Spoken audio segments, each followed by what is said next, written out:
अच्छा, आज क्या कर रहे हैं? आज कर रहे हैं समर 20 क्वेश्चन पेपर 12। ठीक है, होपफुली होपफुली आज एक सिटिंग में हम कर लेंगे। ठीक है, लग नहीं रहा लेकिन हो सकता है। ठीक है। अच्छा, what is a reasonable estimate for the mass of a rain drop? तो क्या होगा एक reasonable estimate for the mass of a rain drop? क्या लग रहा है सब? क्या होना क्या चाहिए? D. Aqib says D. Abdullah, Aqib आपको जवाब देना चाहिए।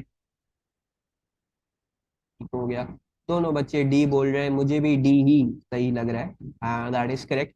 क्योंकि हमें क्या पता है? हमें पता है भाई ये तो एक ग्राम है। ठीक है, 10⁻³ kg इज अबाउट 1 ग्राम। वो तकरीबन एक स्टैंड के पार्टिकल का होगा मास। ठीक है जी। वो भी बहुत ज्यादा बता रहे, 1 ग्राम भी नहीं होगा। लेकिन है, एक rain drop is virtually weightless. ठीक है, तकरीबन it should be somewhere around here. It's इस ग्राम्स में भी नहीं होगा उसका वेट। ठीक है जी। विच क्वांटिटी स्केलर? इसमें से कौन सी क्वांटिटी स्केलर है? सी। ओके जी। अच्छा, नाउ ये क्वेश्चन है, दिस इज अ क्वेश्चन जो बच्चों ने भेजा भी है, and they don't understand what the null method is. ठीक है जी, क्योंकि ये पढ़ाया ही नहीं जाता और कोर्स में भी सही तरह से नहीं लिखा हुआ कुछ ऐसी चीज, नल मेथड क्या है क्या नहीं। खैर, हम आप सबको पता है गैल्वेनोमीटर हमने एक ही जगह पढ़ा है। कहाँ पढ़ा है? पोटेंशियोमीटर में पढ़ा है। ठीक है, पोटेंशियोमीटर में किस लिहाज से पढ़ा है? कि जब ऊपर का वोल्टेज और नीचे का वोल्टेज बराबर हो जाता है तो गैल्वेनोमीटर डिफ्लेक्शन शो नहीं करता, जीरो हो जाता है। वो नल मेथड यही है, वो जीरो शो करना। This is the same thing, that's that. ठीक है। तो और क्वेश्चन भी देखोगे, क्वेश्चन का कुछ ताल्लुक नहीं है नल मेथड से, तो उनको जब कोर्स में नहीं डालेगी तो उनको कोई फर्क भी नहीं पड़ना है। ठीक है। Don't get confuse with some things you see different. ठीक है, वो देखो कि क्या क्या आता है उसके हिसाब से कैसे करें। गैल्वेनोमीटर है, उसकी रेजिस्टेंस है 5 ओम की।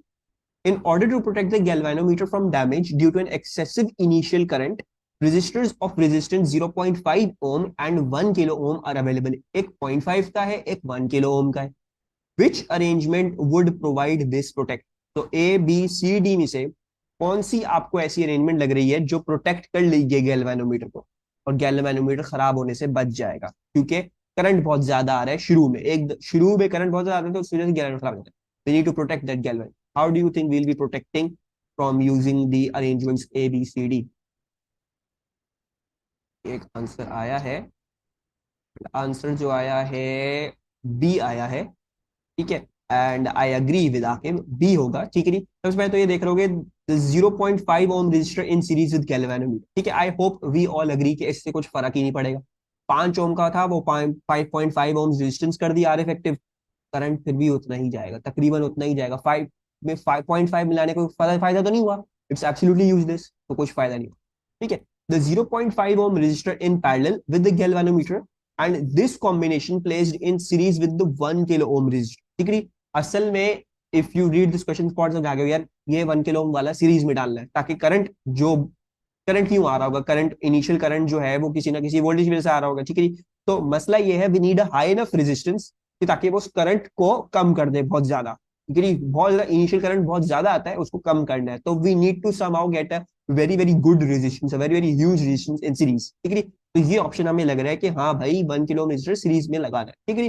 3.5 ओम वाला पैरलल लगा हुआ है, उसको हम देख लेते हैं भाई उसका क्या सिग्निफिकेंस है, अगर हमें लगता है कोई और एमसीक्यू में डिबेट करनी पड़े। ठीक है। तो अभी फिलहाल तो हमें ये सही लग रहा है। The 1 kilo ohm resistor in parallel with the galvanometer, this would be disastrous। 1 kilo ohm वाला अगर पैरेलल में लगा दो तो रेजिस्टेंस अगर निकालने की कोशिश करो 1/1000 plus 1/5 and then whole inverse अगर इसका करोगे तो रेजिस्टेंस क्या हो जाएगी? गिर जाएगी, 4.97 हो जाएगी। जब मैं एक 5 ओम के रेजिस्टेंस के साथ पैरेलल में 1000 ओम का लगाता हूं तो उसकी रेजिस्टेंस मजीद और गिर के 4.97 जाती है। This is even more disaster. Once again this is not going to work. ठीक है। The 1 kilo ohm resistor in parallel with a galvanometer and its combination placed in series, once again this is not good। भाई हमने पहले देख लिया 1 kilo ohm अगर हम parallel में डाल रहे हैं तो रेजिस्टेंस आर इफेक्टिव तो 5 ओम हो गई। 5 मतलब तकरीबन 5 ओम ही रह रही है। अब 0.5 वाला सीरीज में लगा दो तो वही हो गया, 5.5 वाला हिसाब हो गया। It is similar to the answer A, so this is also. ठीक है। आई होप ये समझ में आया हो कि 1/5 प्लस 1/1000 होल इनवर्स करने से आंसर फिर भी अप्रोक्सीमेटली क्या आ रहा है? 5 ओम ही आ रहा है। ठीक है। और इस समझ में भी आ जाएगा थोड़ा सा कि भाई 1/1000 क्या है? It's a very very small value. 1/1000 is like 0.001। ठीक है जी। और फिर 1/5 में अगर ये ऐड करोगे और होल इनवर्स करोगे तो कुछ फर्क नहीं पड़ेगा इस वाली। ठीक है। That's that. अच्छा, Readings are made of the current I and for different voltages across a fixed register. The results are plotted on a graph to show the variation of I with B. What is the best description of the errors in the readings? तो क्या description आपको लग रही है सही matchup कर रही है? परफेक्ट. तो दिस इज ओनली सिस्टमैटिक. ठीक है, क्योंकि आपको रैंडम कुछ नहीं मिल रहा, सब एक ही लाइन पे पढ़ रहे हैं. There very very well placed on a line. बस एक सिस्टमैटिक है, क्योंकि एक्सपेक्टिंग एक फिक्स रजिस्टर है तो इसका ओमिक ग्राफ होना चाहिए, 0 0 में से पास करना चाहिए. ठीक है नहीं. अच्छा नहीं, ये आ जाओ, ये भी हम कर चुके हैं. आई बिलीव कि हमने काइनेमैटिक्स जब शुरू में यार मैंने करवाया. A stone is dropped from a height of 20 metre above water. ठीक है, पानी से 20 मीटर ऊपर हो. ठीक है, ये पानी है, पानी से 20 मीटर ऊपर हो. ठीक है, यहाँ पे हो तुम 20 मीटर ऊपर. अच्छा, the graph shows the variation the time of the velocity of the stone. ठीक है जी. तो ये वेलोसिटी टाइम ग्राफ दे दिया है आपको. Which statement describes the approximate position of the stone 4 seconds after it is drop. तो बोल रहे हैं 4 सेकंड बाद ये कहाँ होगा स्टोन. ठीक है जी. तो वेलोसिटी टाइम ग्राफ से क्या करें, तो हमें इसकी पोजीशन का मत पता चल जाए, यानी मतलब डिस्टेंस का पता चल जाए. कैसे निकालेंगे वो डिस्टेंस, वो डिस्प्लेसमेंट जो भी इसने कवर करिए from a velocity time graph, एरियन ग्राफ. ठीक है. सो अच्छा, अब अप्रोक्सीमेट क्यों बोला, क्योंकि ट्राइंगल नहीं है, थोड़ा सा अजीब सा है, थोड़ा सा बाहर की तरफ जा रहा है, लेकिन खैर हमें अप्रोक्सीमेशन लेनी है तो it is a good approximation. Triangle के लिए अप्रोक्सीमेट कर देते हैं, क्योंकि वो थोड़ा सा जो निकल भी रहा है बाहर उससे कुछ खास फर्क नहीं पड़ रहा. ठीक है. तो एक हम ट्राइंगल का एरिया लेंगे, लेट्स टेक दैट. और एक हम जो है वो एक रेक्टेंगल का एरिया ले लेंगे, वो कर लेते हैं. ठीक है. तो जल्दी से कर लेते हैं. एरिया क्या हो जाएगा फिर, एरिया हो जाएगा हाफ बेस इनटू हाइट. तो हाफ बेस क्या है आपकी, बेस आपकी 2 है, हाइट आपकी 20 है, प्लस ये क्या हो गया, ये हो गया 2 into 5. ठीक है. तो this is 4 - 2 2 and into the height that was.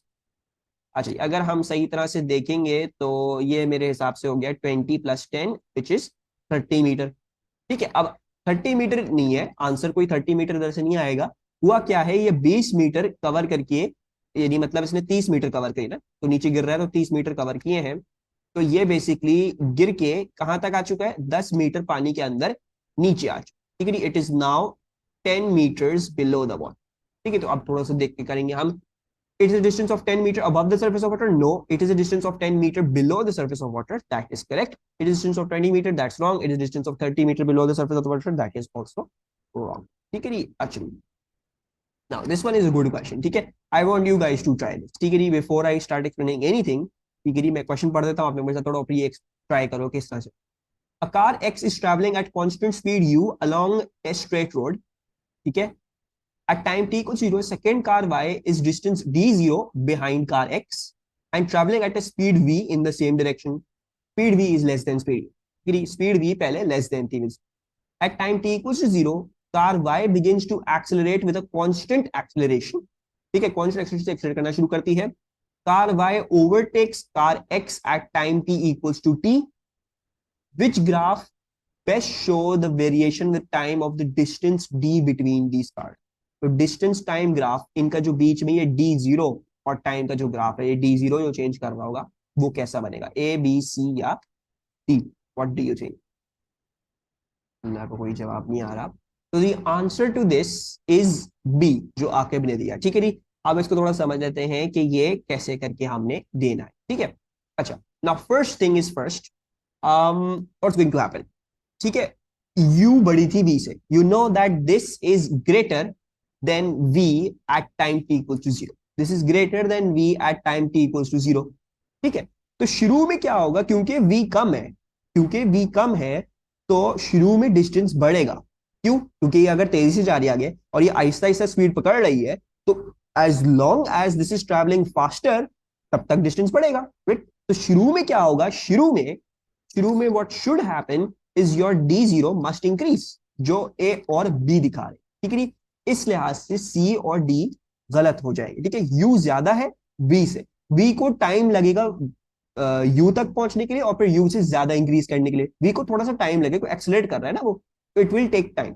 ठीक है. तो शुरू में क्योंकि v u बड़ा है तो शुरू में डिस्टेंस बढ़ेगा विच दीज टू ग्राफ्स. ठीक है. अच्छा, अब आ जाओ a और b को डिफरेंशिएट करने में. Now, what is happening is you're accelerating with a constant acceleration. आप accelerate कर रहे हो with a constant एक्सिलरेशन, ठीक है जी। इस बात का मतलब क्या है कि v बढ़ता चला जा रहा है, v u बना, u से फिर और बढ़ा और फिर 2u 3u ऐसे से बढ़ता चला जा रहा है, it is constantly increasing, it is constantly increasing. इस बात को समझे, ठीक है, the velocity v is constantly increasing, तो वो बड़ी होती जा रही है, ठीक है। तो होगा क्या, अगर थोड़ा लॉजिकली सोचो, should the graph level off या should the graph be like this? I personally believe कि the graph should not level off. Level off होने का मतलब क्या है? लेवल ऑफ होने का मतलब ये है, लेवल ऑफ होने का मतलब ये है कि दोनों की वेलोसिटीज सेम हो गई, राइट।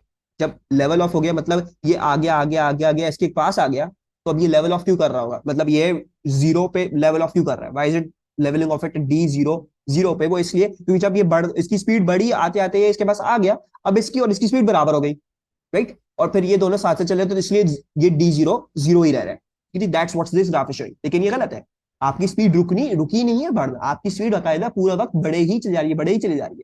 तो you are not going to have any levelling off, आपको कोई लेवल ऑफ नहीं मिलेगा, आपको जीरो पे कांस्टेंट होता हुआ नजर नहीं आएगा, दिस विल कीप गोइंग, मतलब ये काफी स्टीपली निकलेगा, क्योंकि आपकी ये जो गाड़ी है ये वाली, ये इससे आगे निकलेगी, इट हैज टू गो आगे इससे। तो अब ये बेसिकली ग्राफ कहां घुसना चाहिए? नेगेटिव पोर्शन में घुसना चाहिए। अब डी जीरो पहले ये था, अगर डी जीरो ये था, अब डी जीरो ये होगा, नेगेटिव होगा, ठीक है। Are you getting the thing? समझ में आया सबको? तो this is also wrong. Okay जी, अच्छा। Now, the resultant force acting on an object is slowly increased. Which graph could show the variation in the time t of the momentum t of the object? तो momentum का graph कैसा दिखेगा अगर मैं resultant force आहिस्ता से increase कर रहा हूं? तो which graph do you think is it going to be? Momentum time और फोर्स का लिंक क्या? मोमेंटम टाइम और फोर्स, मोमेंटम टाइम का ग्राफ दिया हुआ, फोर्स का लिंक क्या है? ग्रेडियंट देखेंगे, right. You will look at the gradient. तो अगर ये बोल रहे हैं कि भाई फोर्स इज स्लोली इंक्रीजिंग, तो that means that the gradient is slowly increasing, right. Now let's सी, भाई ए क्या दिखा रहा है? ए दिखा रहा है ग्रेडियंट कम हो रहा है, it's showing that the gradient is getting less, तो that can't be the correct, ठीक है। अच्छा जी, सी को देख लो, सी क्या दिखा रहा है? सी भी दिखा रहा है ग्रेडियंट कम हो रहा है, right, magnitude of gradient is decreasing, right, तो पहले ज्यादा स्टीप था फिर कम स्टीप होते जा रहा है। डी क्या दिखा रहा है? डी तो कांस्टेंट ग्रेडियंट दिखा रहा है, तो इट्स रॉन्ग। बी क्या दिखा रहा है? बी को अगर देखोगे तो बी ये दिखा रहा है कि भाई आहिस्ता आहिस्ता आपका ग्रेडियंट इंक्रीज कर रहा है, ठीक है। नेगेटिव है, नेगेटिव का तो डायरेक्शन में, नेगेटिव का वेक्टर्स में डायरेक्शन का मतलब है, we are not concerned about direction, what we are concerned about is हमारा मैग्नीट्यूड आहिस्ता आहिस्ता इंक्रीज कर रहा है, the gradient should get deeper with time, ठीक है। अच्छा, an astronaut has a weight of 660 Newton when she is standing on the Earth's surface. The acceleration of free fall on the surface of Mars is 3.71. What would be the weight of the astronaut if she stood on the surface of Mars?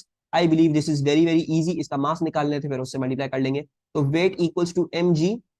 इसका जो wait था अर्थ पे वो 660 था, मास हमें नहीं पता, 9.81 gravitational acceleration होती है, तो इस हिसाब से मास क्या आ गया?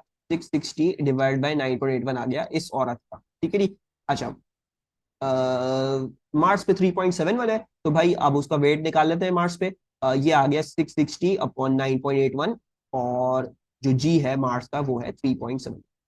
इजी पीजी, कुछ भी मुश्किल नहीं हो गया। मैं इसमें 60 अपॉन 9.81 इंटू 3.7, तो हमें मिसबा ने भी कंफर्म कर दिया भाई 2496, इज, ठीक है जी। अच्छा, a mass m1 traveling with speed u1 collides with the mass m2 traveling with speed u2 in the same direction. After the collision, mass m1 has speed v1 and mass m2 has speed v2 in the same direction. The collision is perfectly elastic. Very important. ठीक है, ये कहानी दी हुई आपको। Which equation is not correct, ठीक है जी। तो I guess will have to see कैसे करना है क्या नहीं करना।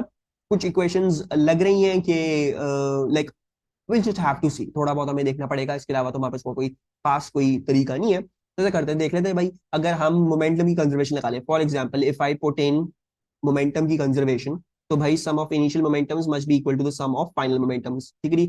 अगर मैं कह रहा हूँ पॉजिटिव ये डायरेक्शन है, तो इनिशियल मोमेंटम क्या था? m1 u1, और ये क्या है? This is m2 u2।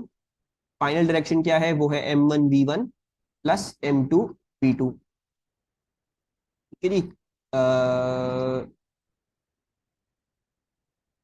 लग तो यही रहा है, ठीक है, डी ही इनकरेक्ट होगा क्योंकि you can't common out squares like, ठीक है नी।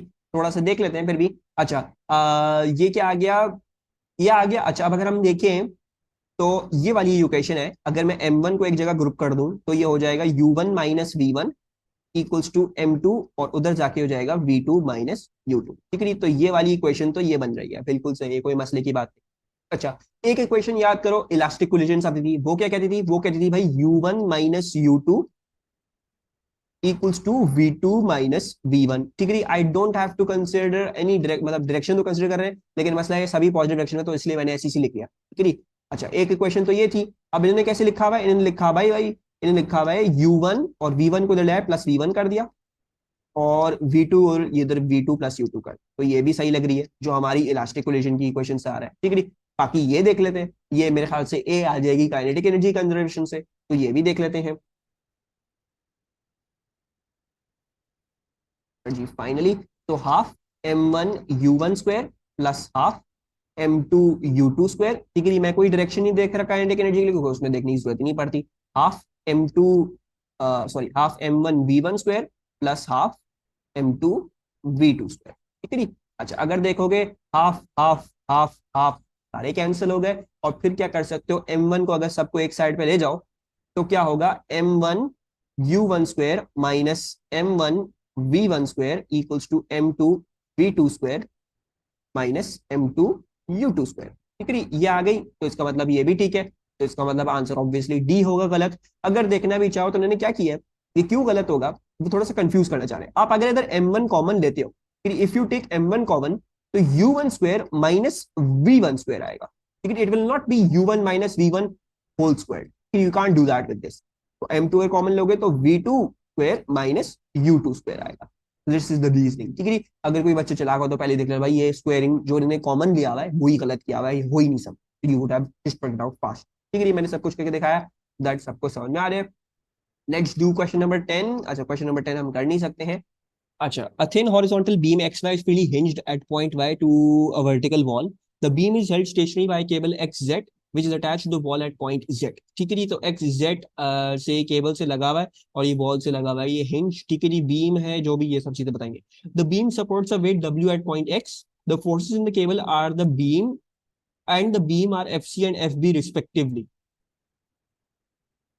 अच्छा जी, जो फोर्स केबल में है उसको एफ सी बोल रहे हैं, जो फोर्स बीम में है वो उसको एफ बी बोल रहे हैं, ठीक है। Which vector triangle represents the forces acting on a pivot, तो मेरे हिसाब से तो the beam is held stationary, तो इसका मतलब क्या है, इक्विलिब्रियम में है सब कुछ, तो इक्विलिब्रियम में है तो एक क्लोज्ड वेक्टर ट्राइंगल बनना चाहिए, ठीक है। वेट का डायरेक्शन जो है हमारा डाउनवर्ड्स है, तो अपवर्ड्स वाले तो ऑप्शन फॉरन से कैंसिल आउट कर दो, ठीक है। टेंशन कैसी होगी वो भी आप लोगों को पता है, टेंशन यू होनी है, यानी ये एफ सी जो है आपकी यू होगी, ठीक है। तो उसको भी देख लेते हैं। आई बिलीव अच्छा, दोनों में ही करेक्ट है। अब बस एक वेक्टर ट्रायंगल क्लोज्ड करना है, तो मेरे हिसाब से यही एक क्लोज्ड वेक्टर ट्रायंगल बन रहा है, ये वेक्टर ट्रायंगल क्लोज नहीं है, ठीक है, इसमें गलत फेसेस बनी है, सो इट शैल बी ए, ठीक है। दिस वाज इजी, करते हैं। A pipe open at one end floats in a liquid as shown, ठीक है जी, तो ये ओपन एट वन एंड है और ये फ्लोट कर रहा है लिक्विड में एज शोन, ठीक है जी। फ्लोट कर रहा है, फ्लोट का मतलब क्या, it is in equilibrium once again, ठीक है जी।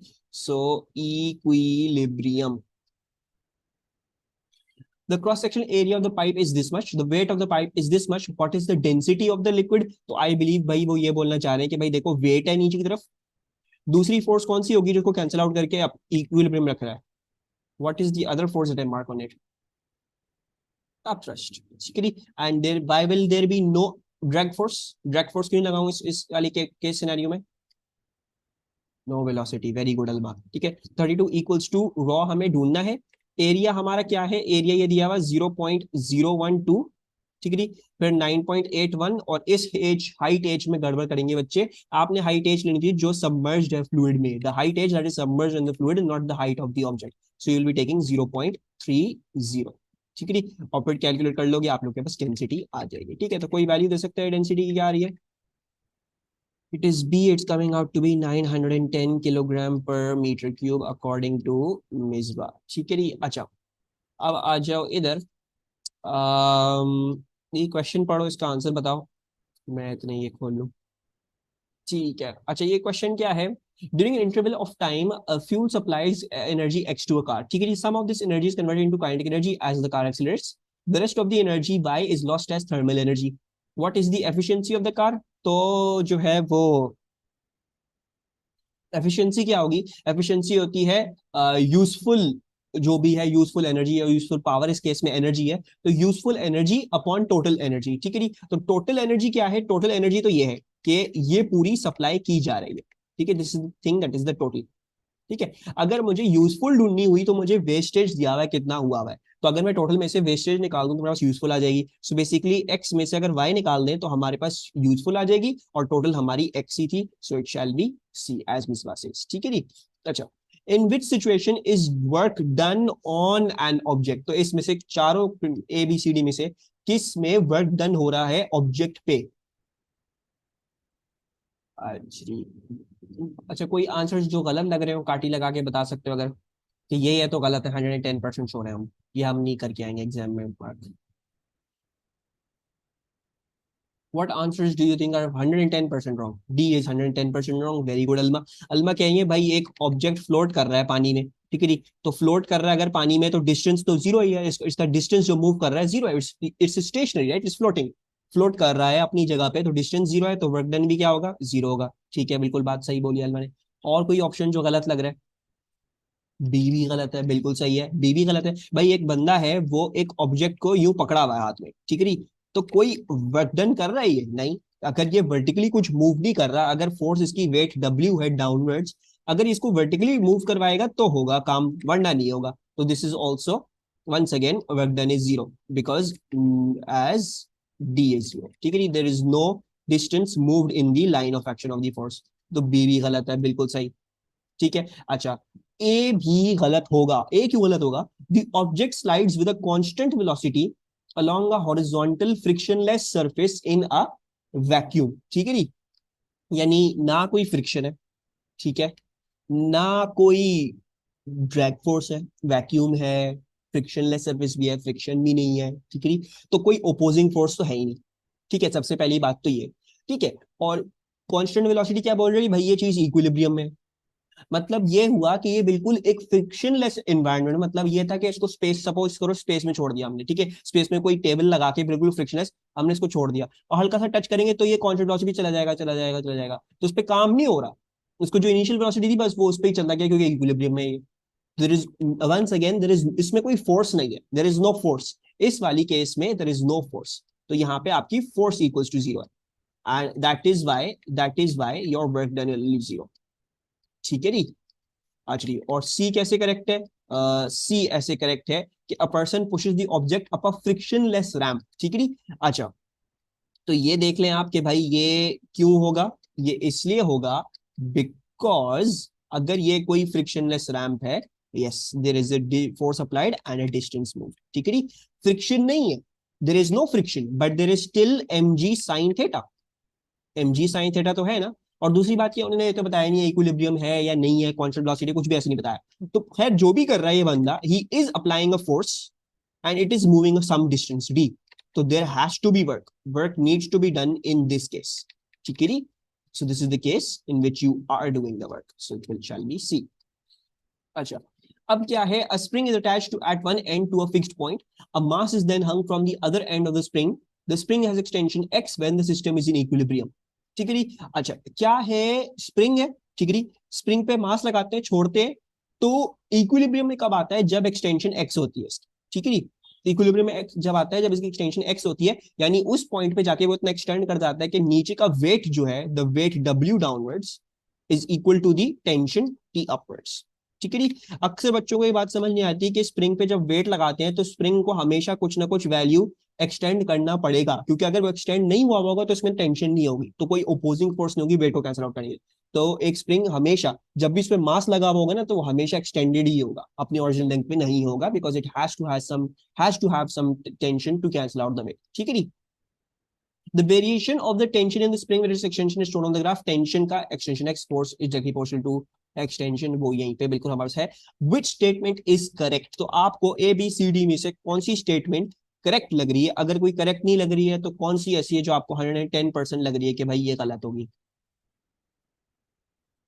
डी ही बोल रहे हैं सही. तो डी तो एक 100 10% फैक्ट है कि भाई डी तो सही होगा, क्योंकि ये जो SQR है, this is the elastic energy, potential energy stored in the spring, we know that. अच्छा, खैर बहरहाल और भी इस पर डिस्कशन कर लेते हैं। Area SPR represents the energy stored in the spring which can not be recovered. देखो अगर SPR को देखेंगे तो इट इज लाइक SQR, मतलब वो जो एरिया है उतना ही है, लेकिन द प्रॉब्लम इज के you can recover this energy. अगर इसको अंडरस्टैंड कर ले फैक्ट कि भाई इतना ही बराबर का एरिया है तो ये एनर्जी रिकवर हो जाएगी, जब उसको एक्सटेंशन हटाओगे तो एनर्जी रिकवर हो जाएगी, टेंशन की बात नहीं है। अच्छा, तो this is wrong. Area SPQR represents the energy stored in the spring which can be recovered, ये भी गलत है भाई। SPQR पूरा रेक्टेंगल का जो एरिया आ रहा है वो गलत है, उसका कोई मतलब नहीं है, हमारे पास कोई मतलब नहीं है, दैट इज रॉन्ग। ठीक है, उसके बाद क्या बोल रहे हैं, area SPQ represents the loss of gravitational potential energy of the mass due to the extension of the spring। अच्छा, अच्छा जी, ऑप्शन सही है, बट आई बिलीव जो ये probably what they are trying to hint at, ठीक है नी, क्योंकि option सही है, because if you are saying कि भाई SQR जो है वो इलास्टिक पोटेंशियल एनर्जी है स्टोर्ड इन द स्प्रिंग, ये कहाँ से आई होगी, क्योंकि आपकी जो है वो एनर्जी कंजर्व रहती है। ठीक है, तो लाइक सीम्स रीजनेबल कि यही होगा कि जो इलास्टिक पोटेंशियल गेन करिए वो ग्रेविटेशन पोटेंशियल ये लॉस से ही आया है। ठीक है, काइनेटिक एनर्जी का कोई चीज नहीं, क्योंकि इक्विलिब्रियम में है नहीं है। ठीक है, तो सही है। अच्छा, इसमें दो तीन चीजें मैं बताऊंगा, ठीक है, दो तीन चीजें मैं बताता हूँ।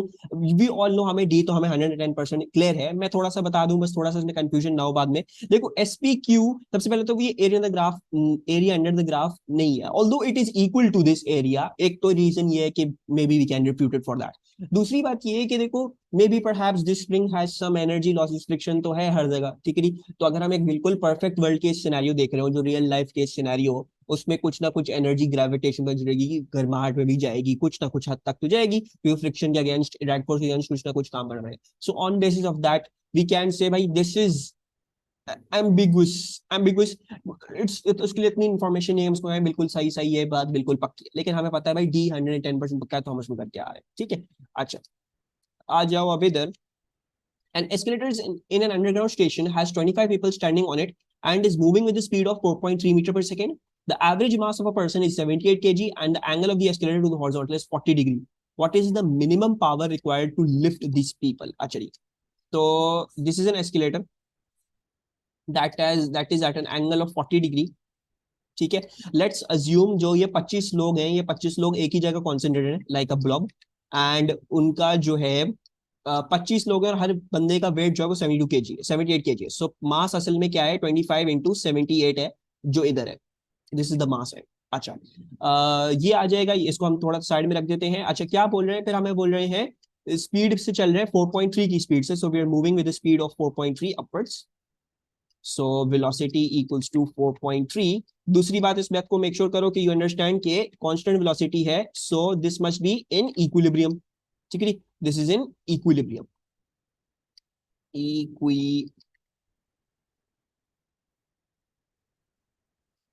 इक्विलिब्रियम। ठीक है, अच्छा, एंड यू ऑल नो कि भाई देखो एक तो ये होगा mg sin थीटा जो नीचे तरफ एक्ट कर रहा है, और एक होगा ऐसा mg cos थीटा, उसका हमारा कोई फर्क नहीं है, वो ऐसे ही नॉर्मल करना, फोर्स कैंसिल होगा। अच्छा, दूसरी बात ये है फ्रिक्शन भी होनी चाहिए थी इसमें।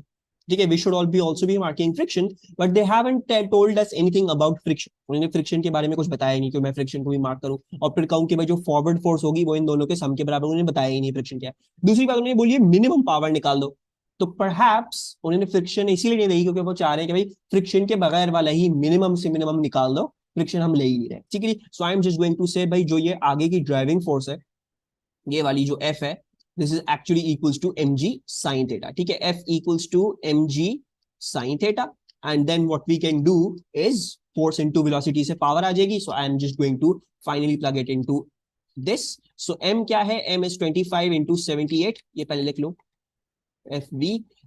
सो m इज 25 × 78, g जो है वो 9.81 है। साइन थीटा क्या है, साइन थीटा जो है वो है साइन 40, वेलोसिटी क्या है आपकी, वो है 4.3, ठीक है। So you shall be getting your answer which is A आ रहा है। अच्छा, this is coming out to be 5400, 53 kilowatt आ रहा है। नहीं मिसबा 53 आ रहा है, चेक करो उसको दोबारा। 25 into 9.81 into 78 into sine 40 and then into 4.3 into 4.3, 53 आ रहा है, ठीक है। We getting 53 kilowatts. अच्छा जी, तो इट शैल बी सी। अच्छा, एक तो तरीका मैंने ये आपको एक नया तरीका सिखाया, याद होगा मैंने एक क्लास में बताया था कि ये सवाल बहुत दफा आता है, ठीक है। It is very resemblant to that question, ठीक है जी। इसको एक तो आपने तरीका ये कर लिया कि आपने फोर्स कौन सी ली, आपने ये आगे वाली ड्राइविंग फोर्स ली और फिर एफ बी लगा लिया, ठीक है जी। इसके अलावा क्या कर सकते हैं, आप ये भी कर सकते हैं भाई, आप सीधा सीधा वेट उठाते, ठीक है, क्योंकि हम कह रहे हैं कि भाई कोई फ्रिक्शन फोर्स है ही नहीं, there is no friction force, तो मैं फ्रिक्शन के अगेंस्ट तो काम करना ही नहीं पड़ रहा। असल में काम क्या हो रहा है, असल में काम जो है वो वेट के अगेंस्ट हो रहा है। जब ये ऊपर जा रही होगी तो होगा ये कि it will have covered some vertical distance जो वेट के अगेंस्ट हमने वर्क किया होगा, ठीक है जी। तो आप वो भी निकाल सकते थे, ठीक है। You could have also done through that manner कि भाई आप बोलते कि आप निकालोगे इसमें कि भाई ग्रेविटेशनल पोटेंशियल एनर्जी हमने कितना काम किया, हमने कितनी गेन करी, तो वो आती एम जी एच से, ठीक है। एच को कैसे देते हैं, एच को देते हैं इन टर्म्स ऑफ वेलोसिटी, यानी वो आता 4.3 का वर्टिकल कंपोनेंट, तो 4.3 का साइन थीटा आता, और फिर जो है इनटू टाइम करना पड़ता है इसको, क्योंकि हाइट है यानी डिस्टेंस है, velocity equal to distance upon time, time और मल्टीप्लाई होता है यानी velocity time equal to distance. तो ये वेलोसिटी है जो वर्टिकली है, right, this is the velocity that is vertically, और फिर टाइम से मल्टीप्लाई करोगे तो डिस्टेंस आ जाएगा एच, और फिर ये सब कैलकुलेट करके पावर निकालेंगे तो फिर टाइम से डिवाइड करते तो बाहर से टाइम से डिवाइड करते सब कैसे होगा, इससे भी कर सकते हैं। You could also done through gravitational potential energy, why, because इस केस में आपके पास क्या है, you don't have friction force, ठीक है। तो ये भी कुछ बातें हैं, keep it in your mind, we will be doing a lot of escalator वाले क्वेश्चंस बार बार आते हैं, ठीक है। तो क्लियर हो जाएगा कि there is a lot of ways to tackle this question. अच्छा, you don't get the H part, I will explain this again. अच्छा ये देखो, अगर मैं पावर निकालता किस तरह से, जीपीई अपॉन टाइम से, I could have also done that, क्योंकि फ्रिक्शन नहीं है, मैं फ्रिक्शन के अगेंस्ट वर्क नहीं कर रहा, मैं सिर्फ वेट के अगेंस्ट वर्क कर रहा हूँ, इसलिए मैं ले रहा हूँ, ठीक है। वरना इधर वर्क डन अगेंस्ट फ्रिक्शन भी आता और उसको भी टाइम से डिवाइड करना पड़ता, ठीक है। तो वो नहीं है तो इसलिए नहीं कर रहा, ठीक है। तो फिर ये क्या हो जाता है, ये होता है M G H upon time, ठीक है। अब एच कैसे डालोगे, एच तुम्हें निकालना है भाई ये हाइट क्या है जो तो हमने गेन करी, ठीक है, in the time, in some time what was the height that we gain, ठीक है जी। तो 4.3 ये है ना वेलोसिटी, अब 4.3 को रिजॉल्व कर दो, 4.3 का वर्टिकल कंपोनेंट ये, तो ये हो गया 4.3 साइन थीटा, और ये क्या हो गया 4.3 कॉस थीटा हो गया, right, are you getting it. ये एक राइट एंगल ट्राइंगल है, ये समझो ये 4.3 वाला वेक्टर है, ऐसा ही है ना, ये समझ में आ रहा है resolution. I have resolve it in the vertical component, क्यों, वो इसलिए क्योंकि जब मैं वेट के लिए एमजी ले रहा हूँ, वेट ले रहा हूँ एज दी फोर्स, तो मुझे एक वर्टिकल डिस्टेंस लेना पड़ेगा, I can not just put in 4.3, right, समझ आ रही है बात, तो मुझे वर्टिकली ही करना पड़ेगा फिर उसके लिए, वेट के लिए, समझ में आ रहा है, आर यू विद मी, ठीक है। अच्छा, और फिर मैं क्या कर रहा हूँ, फिर मैं कर रहा हूँ एम जी एच, कैसे निकलेगा, वेलोसिटी क्या होती है, distance upon time, right. Velocity क्या है तुम्हारी 4.3 साइन थीटा है, राइट। तुम्हें डिस्टेंस निकालना है जो एच है, और किस तरह से निकलेगा, जब मैं ऊपर वहां पे जाके टाइम मल्टीप्लाई करूंगा, तो ये हो जाएगा 4.3 sine theta into time, and then divide by time करना, तो टाइम और टाइम कैंसिल आउट हो जाएगा इवेंचुअली, एम की जगह एम डालो, जी की जगह जी डालो, 4.3 साइन 40 डालोगे, आंसर वही आएगा जो मेरे पास अभी आ रहा है, यानी 53 किलोवाट्स ही आएगा, ठीक है, कंफर्म, सही है जी। But I am going to remove this, ठीक है, क्योंकि हम पहले डिस्कस कर चुके हैं, तो इतनी टेंशन की बात नहीं है, मैं ये रियलाइज करवाता रहूंगा फ्रॉम टाइम टू टाइम कि किस किस तरीके से और ये हो सकते हैं सारे एमसीक्यूज, ठीक है। I'll just see this one. अच्छा, इस पे आ जाओ, ये भी हम पहले क्लास में कर चुके हैं, डिफॉर्मेशन सॉलिड्स में, an elastic cord of unstretched total length 16 centimetre and cross sectional area 2 × 10⁻⁶ metre square is held horizontally by two smooth pins a distance 8 centimeter apart. The cord obeys Hooke's law. A load of mass this is suspended centrally on the cord. The angle between the two sides of the cord supporting the load is 60 degree. ठीक है। What is the Young modulus of the cord material? अच्छा, तो Young modulus निकालने के लिए the formula is E equals to F into delta L upon, sorry, F into L upon area into delta L, right? ये है ना formula? Yes, ठीक है। तो ये है। अच्छा, now what do we have? ठीक है, यंग मॉड्यूलस निकालना है। ठीक है, सबसे पहले तो फोर्स चाहिए होगी। फोर्स को थोड़ी देर साइड में रखते हैं, बाकी सारी चीजें ढूंढने की कोशिश में। लेंथ क्या दी हुई है? अनस्ट्रेच्ड कॉर्ड दिया हुआ है भाई। अनस्ट्रेच्ड कॉर्ड की ये वाली साइड 8 सेंटीमीटर है, तो डेफिनेटली ये वाली साइड भी 8 सेंटीमीटर होगी। Assuming the pins take absolutely nothing, तो 8 सेंटीमीटर प्लस 8 सेंटीमीटर 16 सेंटीमीटर क्या है इसकी अनस्ट्रेच्ड लेंथ है। This is 16 centimetre, that is L. ठीक है। अच्छा, अगर मैं इसी तरह डेल्टा एल निकालना चाहूं तो स्ट्रेच होने के बाद क्या है? 8 8 8 यानी 8 16 24, right? You can see that equilateral triangle है ये। ठीक है, 60 डिग्री किसी भी ट्राइंगल का एंगल 60 डिग्री हो जाए तो उसका मतलब ये यकीनन है कि उसके बाकी दो एंगल्स भी 60 डिग्री हो। यकीनन नहीं है, इट्स लाइक 60 डिग्री है एक एंगल और दो साइड्स इक्वल है, तो you need to understand the fact ये इक्विलेटरल ट्राइंगल ही होगा। ठीक है, तो 60 डिग्री 60 डिग्री, ये 8 सेंटीमीटर सेंटीमीटर, तो ये वाली भी 8 सेंटीमीटर होगी। तो डेल्टा एल क्या है? डेल्टा एल जो स्ट्रेच लेंथ है वो 8 प्लस 8 प्लस 8 24 सेंटीमीटर है। डेल्टा एल क्या हो जाएगा? 24 माइनस 16 यानी 8 सेंटीमीटर। ठीक है, I hope you guys understand this. 24 minus 16, 24 ये आ रही है स्ट्रेच लेंथ, 16 ओरिजिनल लेंथ थी, तो 8 सेंटीमीटर आ गई अनस्ट्रेच लेंथ। ठीक है। अच्छा, दूसरी बात पे आ जाओ। एरिया, एरिया शायद इन्होंने दिया था, ये दे दिया। ठीक है, the area is over here. Area is 2 into 10 to the power minus 6 metre square. ठीक है। अच्छा, अब निकालनी है फोर्स। फोर्स भी चाहिए हमें। तो फोर्स कैसे निकलेगी? फोर्स ऐसे निकलेगी भाई, देखो ये है आपका वेट। ठीक है, it is acting vertically downwards. ये वेट अभी इक्विलिब्रियम में। क्यों है इक्विलिब्रियम में? क्योंकि एक टेंशन यू है, एक टेंशन यू है, एंड ऑब्वियसली टेंशन यहाँ ऊपर वाले उसमें भी होंगी, but that is not concern in the free body diagram of this mass. इस मास की अगर मैं फ्री बॉडी डायग्राम बनाना चाहूँ तो ये वेट है जिसपे एक्ट कर रहा है, एक ये कॉर्ड है जिसपे एक्ट कर रही है, और एक कॉर्ड, इस कॉर्ड की वजह से टेंशन एक्ट कर रही है। ठीक है। अच्छा, अब हम क्या कह रहे हैं भाई? अगर ये इक्विलिब्रियम में है तो नेट फोर्स क्या होनी चाहिए? जीरो के बराबर होनी चाहिए, यानी net force in the X direction भी जीरो होनी चाहिए और net force in the Y direction भी जीरो होनी चाहिए, राइट? अब ऑब्वियसली वेट नीचे तरफ ये दोनों इंक्लाइंड ही हैं, तो मुझे क्या करना पड़ेगा? मुझे जो है वो I have to resolve this. ठीक है, रिजॉल्व करके देख लेते हैं। अच्छा, रिजॉल्व अगर करोगे तो रिजॉल्व जब करोगे तो ये मालूम होगा कि जस्ट सी दिस, ये है angle that is adjacent to the, oh sorry, this is the side that is adjacent with the angle. So this is basically एक टी कॉस 30। टी कॉस 30 क्या है? टी कॉस 30 है एक एक cable की वजह से टी कॉस 30 आ रहा है।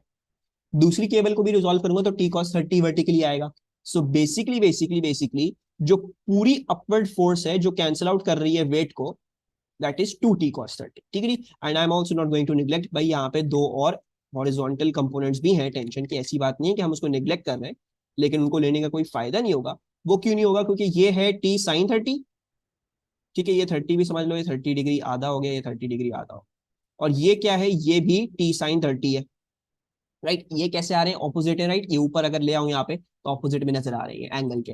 ठीक है, ये टी साइन 30 कैंसिल आउट कर रहा है, नेट फोर्स एक्स डायरेक्शन में जीरो हो रही है, समझ आ रहा है? इस तरीके से हो रही है। जो वर्टिकल डायरेक्शन में हो रही है वो कैसे हो रही है? जो जब 2t cos 30 वेट के बराबर होगा। ठीक है, तो basically your 2t cos 30 is equals to your wait.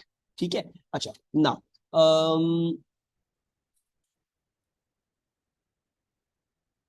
T will equals to weight दिया हुआ है, मास दिया हुआ है 0.40, 0.40 into 9.81 divided by 2 into cos 30।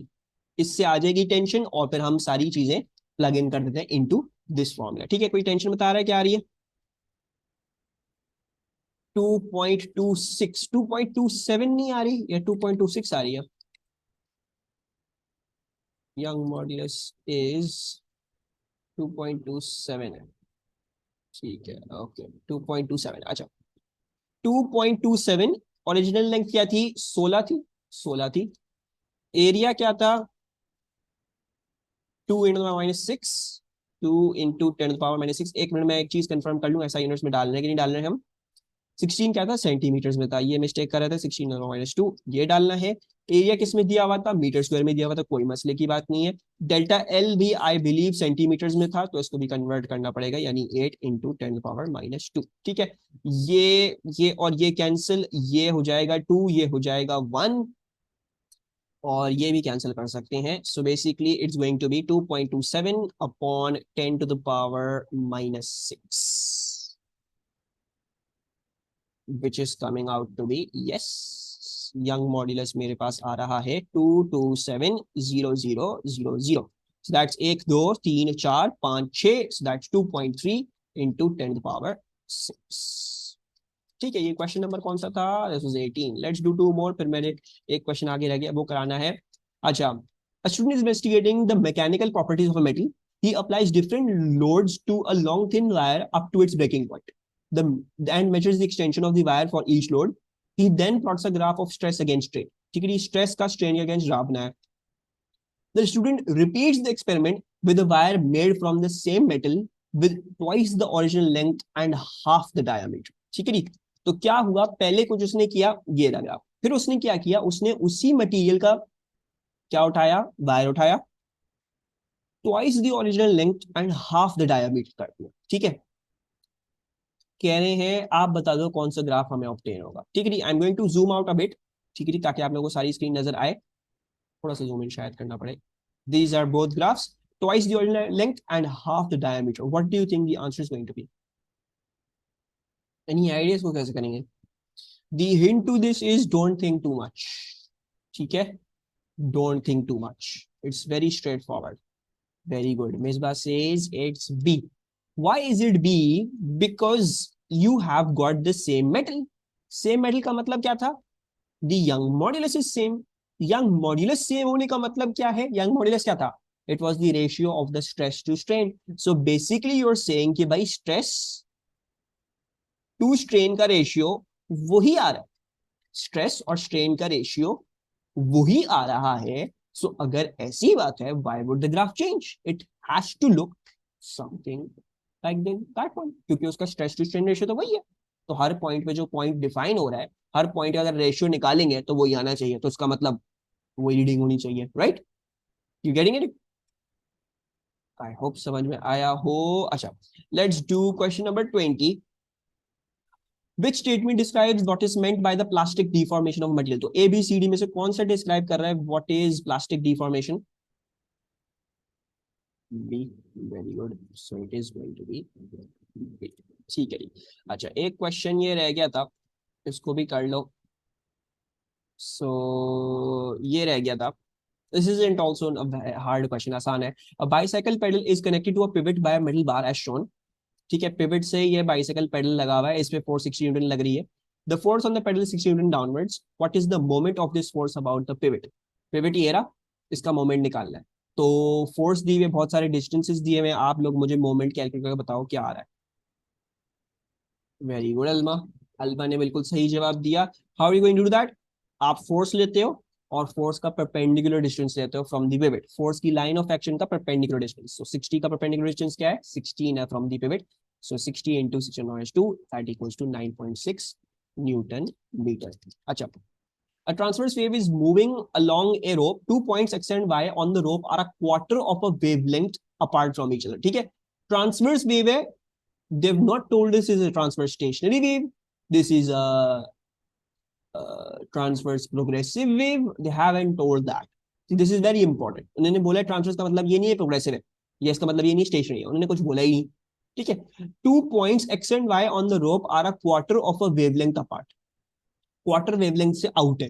ठीक है, which statement is not possible for the 2 points x and y at any instant? तो ए B C D में से कौन सा है ऐसा ऑप्शन जो कभी भी सही नहीं हो सकता? चलो आई डू दिस वन, की थोड़ा सा मुश्किल है ये। लेट्स ड्रॉ अ वेव, ठीक है जी, और क्वार्टर ऑफ अ साइकिल देखने की कोशिश करते हैं भाई, क्वार्टर ऑफ अ साइकिल से क्या क्या चीजें, हम कौन कौन सी चीजें पहले प्रूव कर सकते हैं, फिर नजर आ जाएगा कौन सी चीज। अच्छा, आंसर इसका ए है। ठीक है, मैं फिर बी सी डी प्रूव कर देता हूँ कि उसके कैसे सोचते हैं। They are displaced in opposite directions from their equilibrium position, ऐसा बिल्कुल हो सकता है। अगर मैं यहाँ पे पॉइंट ले लूं, उसकी क्वार्टर ऑफ अ साइकिल के बाद यहाँ तक आएगा point, right? So we can clearly see कि भाई अपनी इक्विलिब्रियम पोजीशन से ये दोनों ऑपोजिट डायरेक्शन में डिस्प्लेस हुए हुए हैं, ठीक है जी? That can happen if this is lambda upon 4, so this can happen. सही है जी? अच्छा, तो this is correct. They are moving in opposite directions है, वही वही बात बोली है। खैर ये भी हमें पता है भाई, मूविंग इन ऑपोजिट डायरेक्शंस भी कर हो सकता है, ठीक है, नजर आ रहा है। They both have displacements of the same magnitude from their equilibrium positions। ऐसा भी हो सकता है। ऐसा कैसे हो सकता है? ठीक है, ये वाली डायग्राम थोड़ी सी गंदी बनी, मैं इसको थोड़ा सा तमीज से बना लूं, इसी में ही हो जाएगा सारा काम। जो ये बीसीडी प्रूव करने हैं, ये थोड़ी सी गंदी बनी है, मैं थोड़ा सा प्यारा से करके दिखा दूंगा तो सब इसमें ही क्लियर हो जाएगा, क्योंकि बीसीडी तीनों एक ही जगह प्रूव हो गए। ये है हमारी मीन लाइन, ठीक है जी? ये है आपकी वेव, ठीक है? अच्छा, अब अगर मैं ये पॉइंट लेता हूं, ठीक है, ये वाला पॉइंट लेता हूं, और उसकी क्वार्टर ऑफ साइकिल के बाद तकरीबन यहां आ रहा होगा पॉइंट, ठीक है? तो क्या हो सकता है? तो ये लाजिमन हो सकता है कि ये इक्वल, ये ऑपोजिट डायरेक्शन में हो, ठीक है? मूव भी ऑपोजिट डायरेक्शन में कर रहे हो, ठीक है? और ये भी हो सकता है, क्या हो सकता है? कि इक्वल मैग्नीट्यूड भी हो, कि आपको नजर आ रहा है, देखो इक्वल मैग्नीट्यूड आ रहा है, ऐसा हो सकता है, ठीक है जी? इसके अलावा अगर फॉर एग्जांपल मैं ये नहीं लेता, मैं क्वार्टर साइकिल पहले वाला पॉइंट मैंने भाई ये लेता, फॉर एग्जांपल मैं ये लेता, तो यहां से भी आप लोग देख सकते हो कि भाई यहां से भी ये क्वार्टर साइकिल आउट है, तो ये भी तकरीबन इक्वल मैग्नीट्यूड आ रहा है, ठीक है जी? तो there is possibility for both options, for all options B C and D. इस पे बात कर लेते हैं, दे आर बोथ स्टेशनरी। क्या ऐसा हो सकता है कि दो पॉइंट्स जो क्वार्टर ऑफ अ साइकिल से आउट हो, ठीक है जी, वो स्टेशनरी हो? ठीक है, अच्छा इस बात को समझ लो, स्टेशनरी से मतलब क्या हुआ? स्टेशनरी से मतलब बिल्कुल भी हरकत नहीं कर रहा। कोई एक ऐसी चीज जो हमें पता है एक वेव में, किसी भी वेव में होती है, जो बिल्कुल भी हरकत नहीं करता, it is absolutely non moving.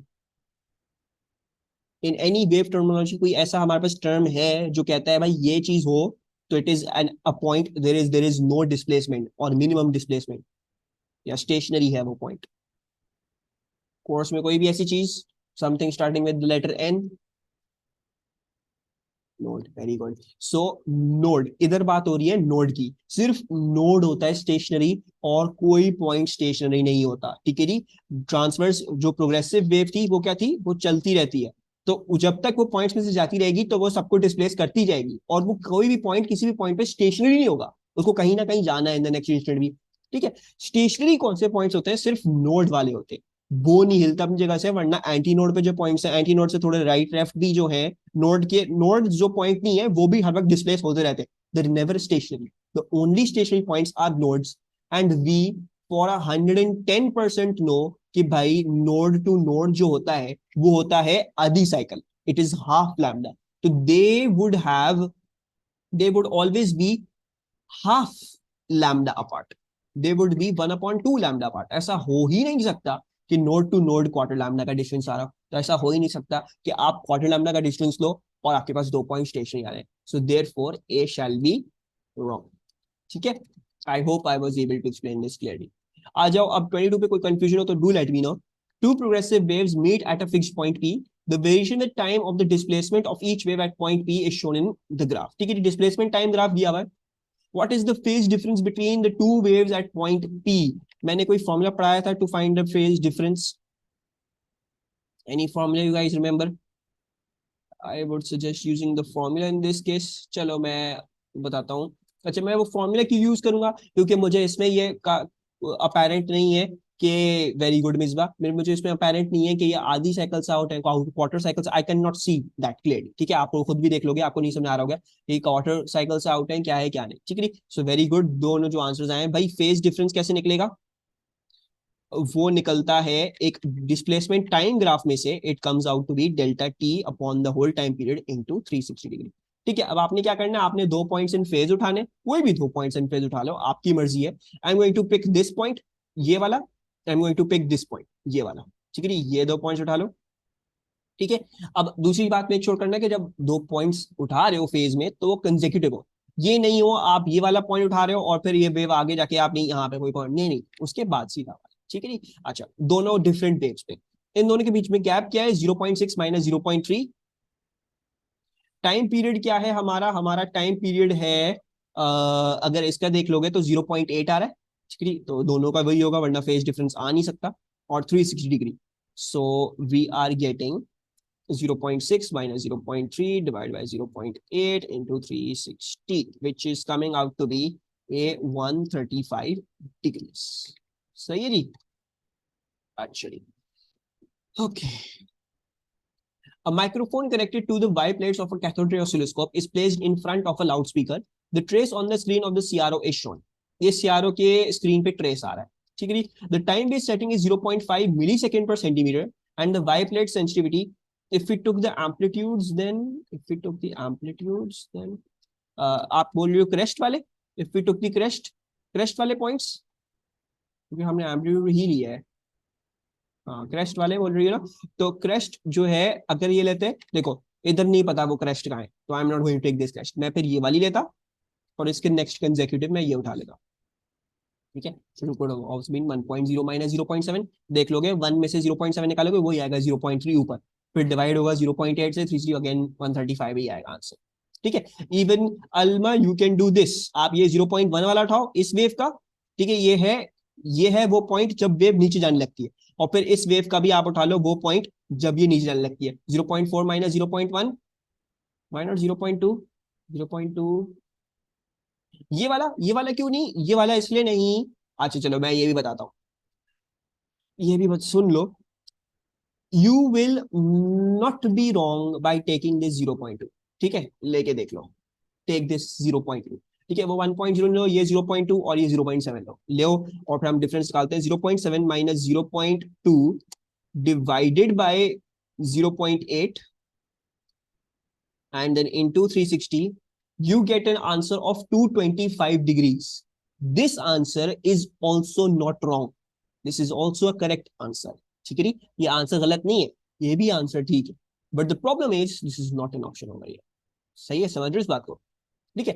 And what I generally advice to you, ठीक है, मैं जनरली क्या एडवाइस करूंगा, देखो एक वेव को जब देख रहे हो, ठीक है, try to choose the points that are closer together, ठीक है. वरना अगर आपके पास इस ऑप्शन में से, इन ऑप्शन में से 225 भी कोई ऑप्शन होता और 135 नहीं होता तो वो भी सही होता, ठीक है. तो you would not be wrong, you can even do that as well, you can take ये वाला और ये वाला बिकॉज दे आर कंसेक्यूटिव. ये भी एक वैलिड है फेज डिफरेंस वाला पॉइंट. इस फेज डिफरेंस में यही प्रॉब्लम है कि the phase difference you are defining वो दोबारा रिपीट होगा विद सम अदर एंगल, ठीक है, होता है, but they will never give you such a question जहां पे वो ऐसे ही कर दें. यू विल बी रिक्वायर्ड, आप कुछ कैलकुलेशन करके आराम से कर लोगे, या वो आंसर नहीं दिया होगा, कुछ भी नहीं दिया होगा, तो ये होगा 225 भी is a correct answer, it's not wrong, ठीक है. I am not saying that answer is wrong, I am just saying with answer नहीं था तो इसलिए मैंने वो दिखाया ही, क्योंकि वो और कंफ्यूजन होती है बच्चों को कि ये क्या हुआ हमारे साथ, हमने तो एक ही पढ़ा था. That is also a correct answer, वो भी करेक्ट आंसर है. It's not wrong but you'll never find it in the options, मतलब दो तरीके हैं, ऑप्शन भी नहीं मिलेंगे फिर, ठीक है. अच्छा, एंड आई होप अलमा आपका भी पॉइंट क्लियर हो गया हो. अगर आप ये दो पॉइंट उठाना चाहो ये भी उठा सकती हो, ठीक है. आप अगर ये उठाना चाहो नीचे जाती हुई वेव का इसका, और ये उठाना चाहो तो ये भी उठा सकती हो. एंड सिमिलरली आप इस वेव का ऊपर जाता हुआ पॉइंट उठाना चाहो आप वो उठा लो, और फिर इस वेव का भी ऊपर उठाता हुआ पॉइंट जाता हुआ पॉइंट उठा लो. तो 0.8 minus 0.5, 0.4 minus 0.1, 0.6 minus 0.3 and 1.0 minus 0.7 all equals to 0.3, वही आएगा आपका फेज डिफरेंस, ठीक है. अच्छा, अब आ जाओ इधर. A microphone connected to Y plates of a cathode ray oscilloscope is placed in front of a loudspeaker. The trace on the screen of a CRO is shown. ठीक है, तो ये आपका CRO है. The time based setting is 0.5 millisecond per centimeter and the Y plate sensitivity is 0.2 millivolt per centimeter. ठीक है, what is the frequency of the sound of the loudspeaker and what is the amplitude of the trace of the CRO? Okay, the first चलो, I want to give you guys a trick question, ठीक है. Trick question क्या है, suppose करो just for me, ठीक है, क्योंकि मैं थोड़ा सा इसको जो हूँ वो करना चाहता हूँ कॉम्प्लिकेट आप लोगों के लिए, एंड आई वांट टू सी कि इसका दिमाग कितना चल रहा है, ठीक है. जस्ट फॉर मी, भाई ये इतना लंबा क्यों आया है, जस्ट फॉर मी अज्यूम, बस इतना ही दिया हुआ ट्रिक्स, ठीक है. You had not been given उसके आगे का, वो मैंने हटा दिया, जानबूझ के हटाया, ठीक है. टाइम पीरियड कैसे निकालूं उसका, इसमें एक पूरी वेव तो नजर ही नहीं आ रही, फिर क्या करें? जब मुझे अगर एक पूरी वेव नजर नहीं आ रही हो तो व्हाट कैन आई डू?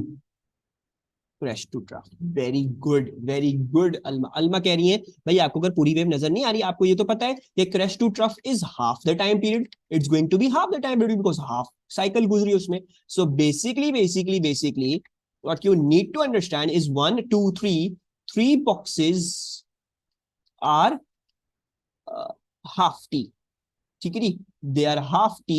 उन्होंने बोला है, सॉरी 3 बॉक्सेस नहीं, 3 सेंटीमीटर कर दो क्योंकि सेंटीमीटर की टर्न है ना, let's say that 3 centimetre is half T. And उन्होंने बोला था कि भाई क्या है, 1 सेंटीमीटर जो है वो है 0.5 मिली सेकेंड्स का, तो 0.5 इंटू 10 पावर 2।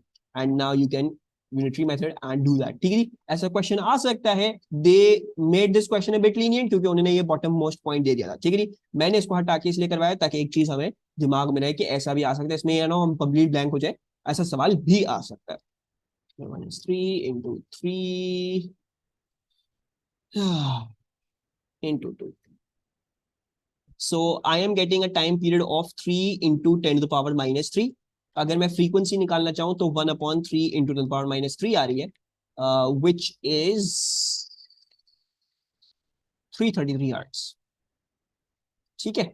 अच्छा, और दूसरी बात क्या बोलिए, एम्पलीट्यूड निकाल दो मिली वोल्ट में, तो भाई एम्पलीट्यूड कैसे निकलता है, ये भी गलती करके आएंगे बच्चे, पूरा फ्रॉम क्रैश टू ट्रफ एक एम्पलीट्यूड दे देंगे, एम्पलीट्यूड सिर्फ ये होता है, इट्स ओनली दिस, ठीक है जी। तो बेसिकली हमारा 1 2 3 बॉक्स का एम्पलीट्यूड है, एक बॉक्स जो है वो 0.2 मिली वोल्ट का था, तो इसलिए हमारा एम्पलीट्यूड क्या हो जाएगा, 3 into 0.2, it shall be 0.6 milli volt, ठीक है। तो 0.6 0.6 और फ्रीक्वेंसी हमारी 330 है। So A is the answer. Any problems with this question, सबको समझ में आया? चलिए आ जाओ अब यहाँ पे। The diagram shows an experiment to produce a stationary wave in an air column. A tuning fork placed above the column vibrates and produces a sound wave. The length of air column can be varied by altering the volume of water in the tube. The tube is filled and then water is allowed to run out of it. The first stationary waves occur when the air column's lengths are 0.14 and 0.42. What is the wavelength of the sound wave? अच्छा, तो बोल रहे हैं भाई आपका जो first stationery आती है वो आती है 0.14 पे, और सेकंड जो केस है स्टेशनरी वेव का वो आता है 0.42 का, ठीक है। थोड़ा सा इसको रिवाइज कर लेते हैं क्योंकि आई बिलीव ये थोड़ी सी चीज है जो काफी सारे बच्चे भूल जाते हैं, इसको ये दिमाग में नहीं रखते हैं। तो रिमेंबर दिस, ट्यूनिंग फॉर्क है यानी उसके मुंह पे क्या बन रहा है, उसके मुंह पे एंटी नोड बन रहा है, और एक रिफ्लेक्टिव सरफेस है यानी पानी है, उसके मुंह पे क्या बन रहा होगा, नोड बन रहा होगा, ठीक है जी। तो सबसे पहले तो वो बोल रहे हैं भाई आपकी जो सिंपलेस्ट हार्मोनिक है, simplest harmonic anti node to node वाली केस की, वो बन रही थी जब आपकी ये जो डेप्थ थी ये थी 0.14 मीटर्स, ठीक है जी। और फिर वो बोलते हैं कि सेकेंड वाली जो बनती है वो हम बाद में देखेंगे। अब इसको कैसे कर देते हैं, आई टोल्ड यू भाई ड्रॉ अ वेव, ठीक है, ताकि आप लोग केस डिटरमिन कर सको केस क्या है। और मैंने एंटी नोड से शुरू किया है, मैंने पूरी वेव नहीं बनाई, मैंने एंटी नोड से जानबूझ के शुरू किया क्योंकि मेरा स्टार्टिंग पॉइंट एंटी नोड है, ठीक है। पहली वाली सिंपलेस्ट हार्मोनिक क्या होगी, anti node to the first node, ठीक है। सो बेसिकली पहली harmonic is only quarter of a cycle, ठीक है। तो ये बेसिकली क्या है, दिस इज क्वार्टर लैम्डा, सही है जी। अच्छा, अब सेकंड वाली कैसी होगी, सेकंड वाली होगी टू द सेकंड नोड, तो सेकंड नोड आ रहा है कहीं यहाँ पे, so basically it will be 1 quarter 2 quarters 3 quarters यानी 3 quarters of lambda. So the second wave is going to look something like this, और यहाँ पे फिर हमारे पास नोड आ रहा होगा and this then goes back, ठीक है जी। और ये क्या आ रहा होगा, as a whole, as a whole ये आ रहा होगा इक्वल टू 3 लैम्डा अपॉन 4, ठीक है जी। Now we know the formula, we know everything, I have just derived it for you एक रिवीजन के तौर पे, वरना आप लोगों को पता है भाई ये जो इन दोनों का सब्ट्रैक्शन लोगे तो हाफ लैम्डा के बराबर आएगा। वो क्यों आएगा, तो वो इसलिए आएगा क्योंकि देखो ये 0.14 है, ये 0.42 है, दिस इज 0.42, ठीक है। Now if you see node to node ये हाफ लैम्डा होता है, ठीक है जी। दूसरे तरीके से अगर देखो तो 3 लैम्डा अपॉन 4 में से अगर लैम्डा अपॉन 4 निकाल दोगे तो हाफ लैम्डा आएगा, ठीक है जी। इसको भी देख सकते हो, इस तरीके से भी कर सकते हैं, ठीक है। बहरहाल वी नो भाई लैम्डा/2 will equals to whatever this length is going to be, ये कैसे आएगी, आएगी 0.42 माइनस 0.14 से, and then you can work out your lambda. Misba बोल रही है भाई 0.56 आ रहा है आपकी wavelength, I am going to take her word for it, 0.56 आ रहा है, ठीक है, सही है जी। दुल्हा जी ने भी कंफर्म कर दिया है। A stationary person, a stationary person measures the जी Misba 3.4 lambda equals 12. Very good, उससे भी कर सकते, it's not wrong, it's not wrong, yes it's also correct, it's also correct। तुम इससे भी कर सकते, you could have said 3 lambda upon 4 equals to 0.42, तो फिर 4 into 0.42 divided by 3, that 0.56 gives you the same answer। In fact you could have also said by lambda upon 4 0.14 है, 1 upon 4 sorry यानी 4 into 0.14 is your lambda, यानी 0.56 आ गया। this is this is the good thing about using a derivation, using derivation. तो अगर हम derivation को अपने दिमाग में रखेंगे तो we have a lot of methods to prove that, ठीक है जी। अगर कोई फॉर्मूला अटके चला गया, लैम्डा ओवर 2 था, ठीक है, उससे भी हो जाएगा, but you have a lot more ways to do that, ठीक है। Anything that does not defy your logic then that means that is correct, ठीक है। कोई भी चीज अगर लॉजिक के अगेंस्ट नहीं जा रही है और लॉजिकली सही लग रही है, so that won't be a wrong solution to anything, ठीक है। And very good, I am glad you realise that, और ये एक पॉइंट भी रिवाइज हो गया कि इस क्वेश्चन में, अक्सर क्वेश्चन में क्या होता है, वो सिर्फ डिफरेंस इन हाइट दे देते हैं, तो then you have to do lambda upon 2 equals to that, वो करना पड़ेगा उसमें क्लास में। लेकिन जब ये सभी दिया हुआ है तो you could also said lambda upon 4 equals to 0.14, you could also said 3 lambda upon 4 equals to 0.42, you could also said lambda upon 2 equals to this subtraction इन दोनों की, आप तीनों तरीकों से कर सकते हो, ठीक है। अच्छा, a stationary person measures the speed and wavelength of the sound from a horn on a stationary vehicle, ठीक है। स्टेशनरी व्हीकल पे मेजर कर लेता है पहले, यानी वो सोर्स फ्रीक्वेंसी मेजर कर रहा है, ठीक है जी। The person then repeats the measurements when the vehicle is approaching at constant speed, approach कर रही है तो यानी हमें एक एफओ मिलेगी which will be greater than the source frequency, ठीक है। इस बात को हम समझते हैं। Which row describes the measured wavelength and the measured speed of the sound wave from the moving vehicle when compared with the sound wave from the stationary vehicle।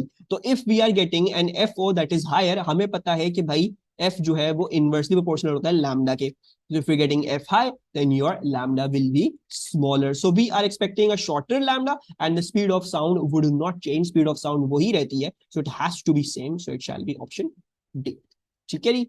Don't make the mistake of changing the sound की speed, वो ही रहेगी। अच्छा जी, question number 26, I want you all to answer this जल्दी से for me. 5 electromagnetic waves है, कौन सा इसको सही तरह से आइडेंटिफाई कर रहा है? ए, डेफिनेटली सिर्फ ए ही सही है भाई। 10 पावर माइनस 14 किसका था? गामा का ही था। देयर इज, और बाकी हमने और कुछ भी चेक करने की जरूरत नहीं है यही सही, बाकी तो बाकी सब सही है। एक्सरे बिल्कुल ठीक है, इंफ्रारेड बिल्कुल ठीक है अपनी जगह, माइक्रोवेव अपनी जगह ठीक है, रेडियो में अपनी जगह ठीक है, ठीक है जी। इसको याद रखना है। अच्छा, एक चीज है विच आई डोंट थिंक मैंने इस क्लास को सिखाई या पढ़ाई, बट देयर इज दिस, उसको पता नहीं क्या कहते हैं, it's called something, I don't know what it's called, इसका असल मतलब, इसका असल नेम क्या होता है, but you can memorise this in, इसका जो ऑर्डर है वो मेमोराइज कर सकते हो। कैसे? you have a lot of waves, ये raging Martians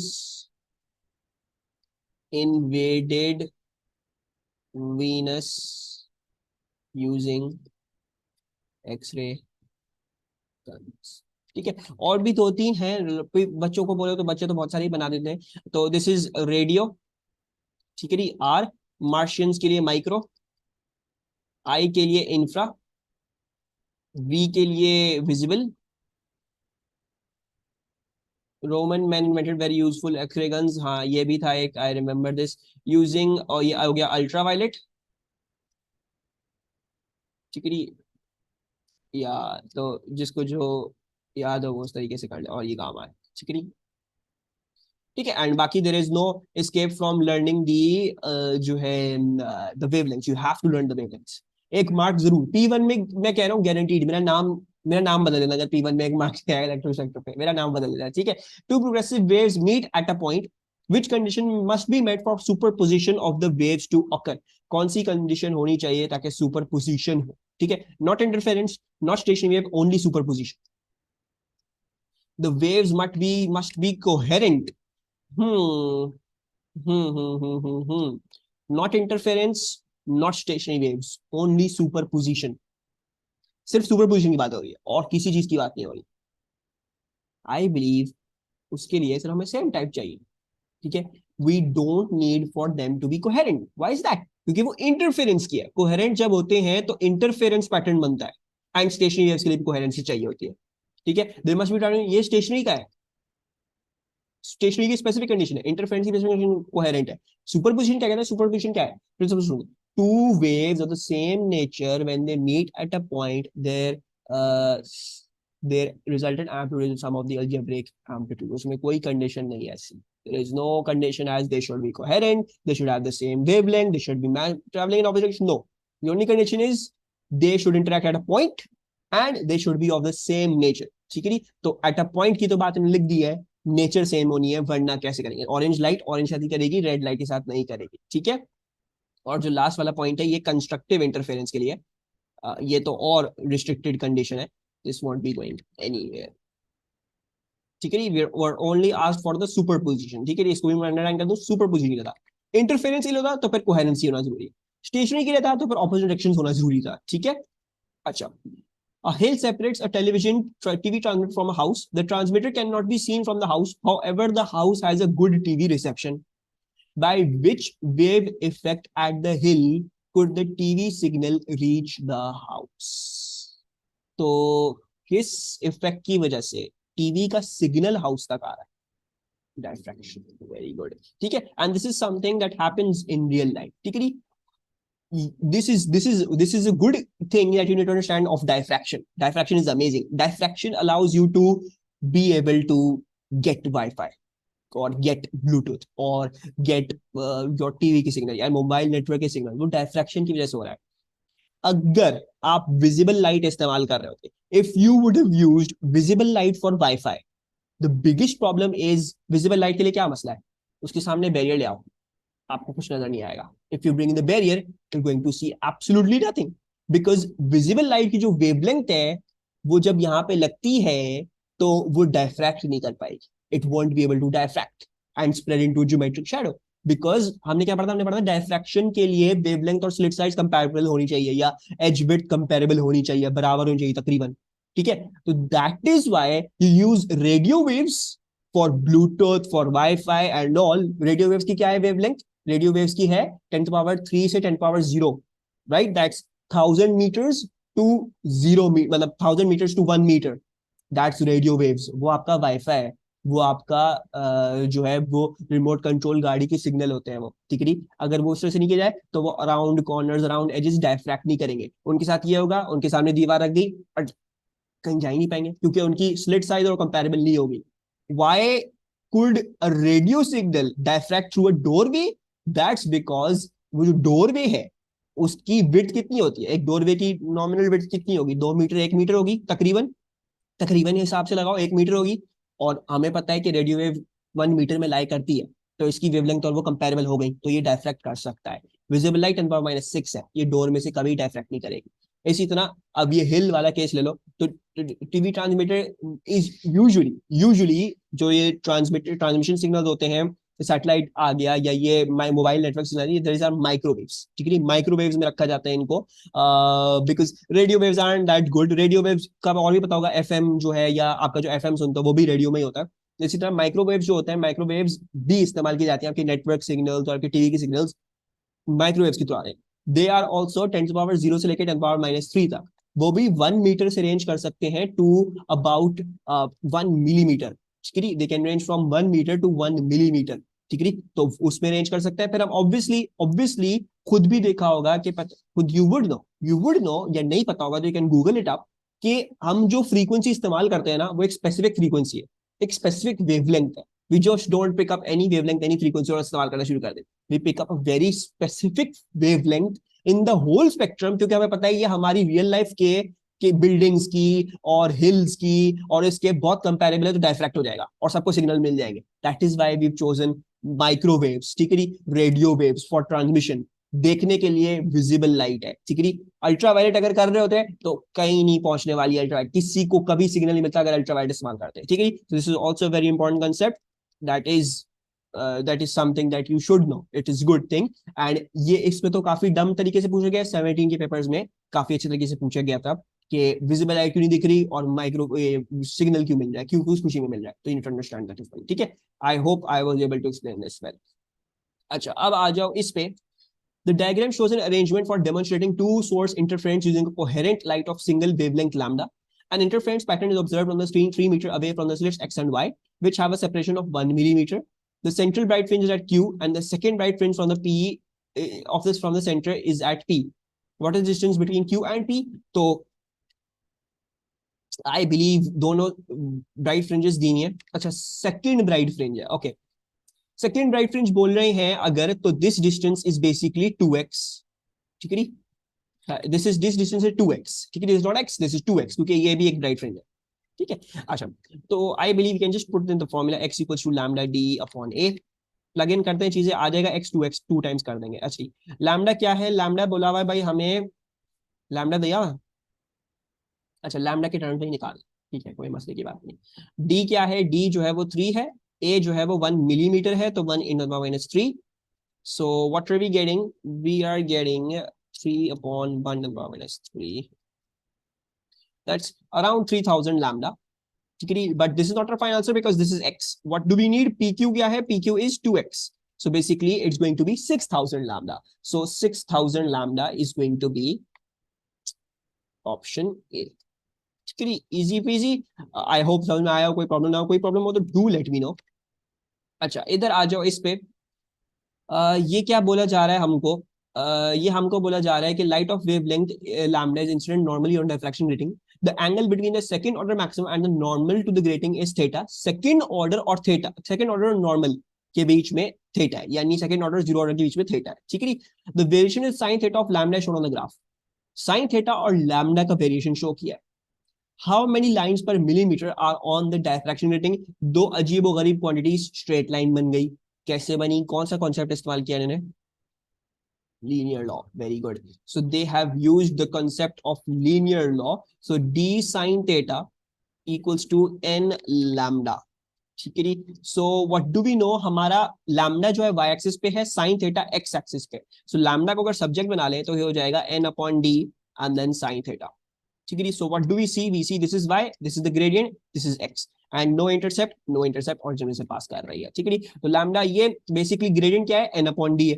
ठीक है. So basically the gradient of the graph is n upon d. We choose one this point और ग्रेडियंट निकाल लेते हैं. दूसरा पॉइंट जो है वो ये चूज कर लेते हैं because this is very easily to be seen. Now y2 minus y1, y2 minus y1 क्या हो जाएगा? y2 इज 750 माइनस 0, 10⁻⁹ है वाली एक्सिस, तो 10⁻⁹ करेंगे. सर d अपॉन n और n upon d. d upon n, sorry my bad, yes thank you. d upon n, मैं पता नहीं n अपॉन d क्यों लिख दिया, sorry. d upon n, very good, thank you. वरना फिर हम घूम हो जाते कि भैया आंसर क्यों गलत आ रहा है. ठीक है ठीक है ठीक है ठीक है. d upon n. ठीक है. ये हो गया y2 minus y1 upon x2 minus x1. x2 क्या है? 0.6 माइनस 0, 0.6 माइनस 0, ये बराबर आएगा d अपॉन 2 के. तो d अपॉन 2 क्या आएगा बराबर? Let's work out what this d is. क्या आ रहा है भाई ये d? I am getting this thing. कोई कंफर्म कर सकता है यही आ रहा है? ओके, आई एम होपिंग यही आ रहा हो. ठीक है. अच्छा, अब जो है क्या बोला है? How many lines per millimetre are on the diffraction grating. फिर आस्किंग यू कितनी लाइंस हैं पर मिलीमीटर. तो this is very important. D ये क्या है? This is the length between two slits. ये कैसे आती थी? ये आती थी, डी आता था जब मैं एक को डिवाइड करता था by the number of lines. एक मीटर को डिवाइड करता by the number of lines in that. So basically 2.5 into 10⁻⁻6 जो है वो कैसे आया है? वो इस तरह से आया है जब 1 को नंबर ऑफ लाइन से डिवाइड किया होगा. तो नंबर ऑफ लाइंस कितनी है एक मीटर में? वो आ जाएंगी हमारे पास. वो आ रही है 1 upon 2.5 in 10⁻⁻6. So those are coming out to be 400,000. यानी 400,000 लाइंस है पर मीटर. उन्होंने पूछा है मिलीमीटर में, तो पर मिलीमीटर में कन्वर्ट कर लेते हैं, कोई मसले की बात नहीं है भाई. अगर इतनी लाइनें हैं पर मीटर के हिसाब से,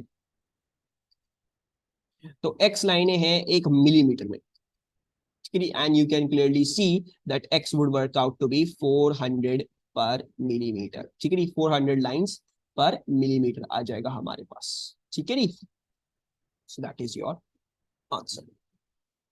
very important to know how you convert the things, क्योंकि अब इसमें रिवर्स इंजीनियर करना था वो सारा कॉन्सेप्ट. अच्छा, this is not in course.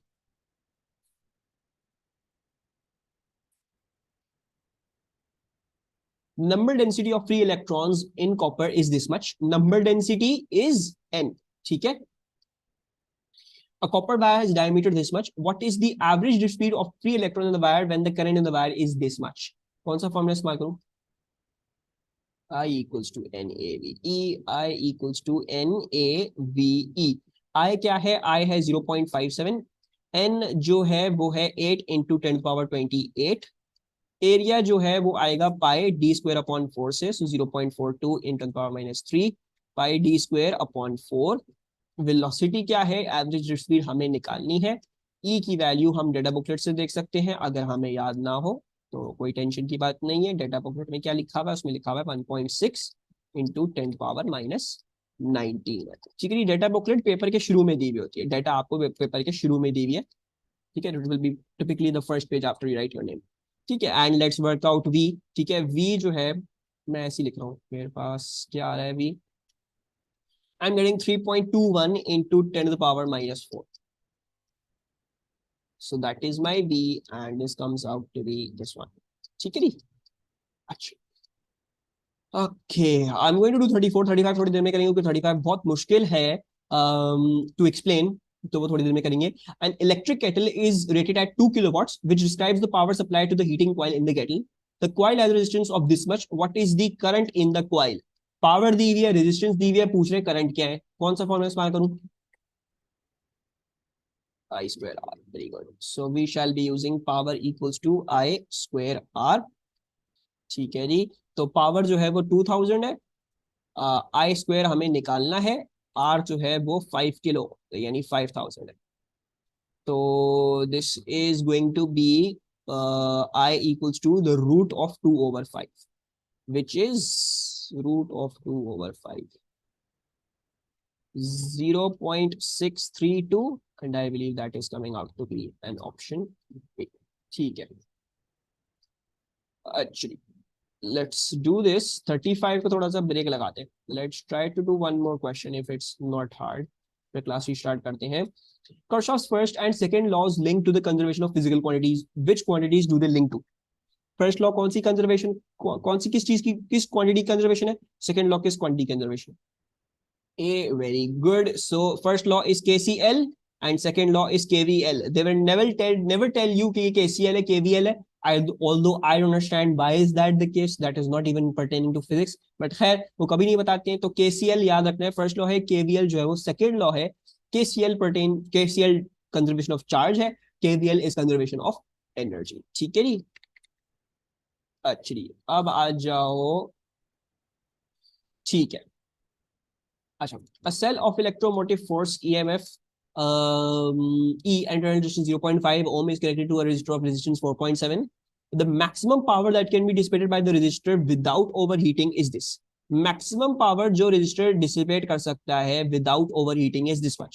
मतलब इतनी पावर दे सकते हो वरना resistor खराब हो जाएगा. ठीक है. What is the maximum value of E for the resistor not to overheat? अच्छा, ठीक है. रजिस्टर इसी को बोला जा रहा है, this is the register, this is the register. ठीक है जी. अच्छा, और वो क्या बोल रहे हैं? वो ये बोल रहे हैं कि भाई देखो इसको हम 0.50 वॉट की पावर दे सकते हैं, इससे ज्यादा नहीं दे सकते वरना ये गर्म होकर खराब हो जाता है. ठीक है जी.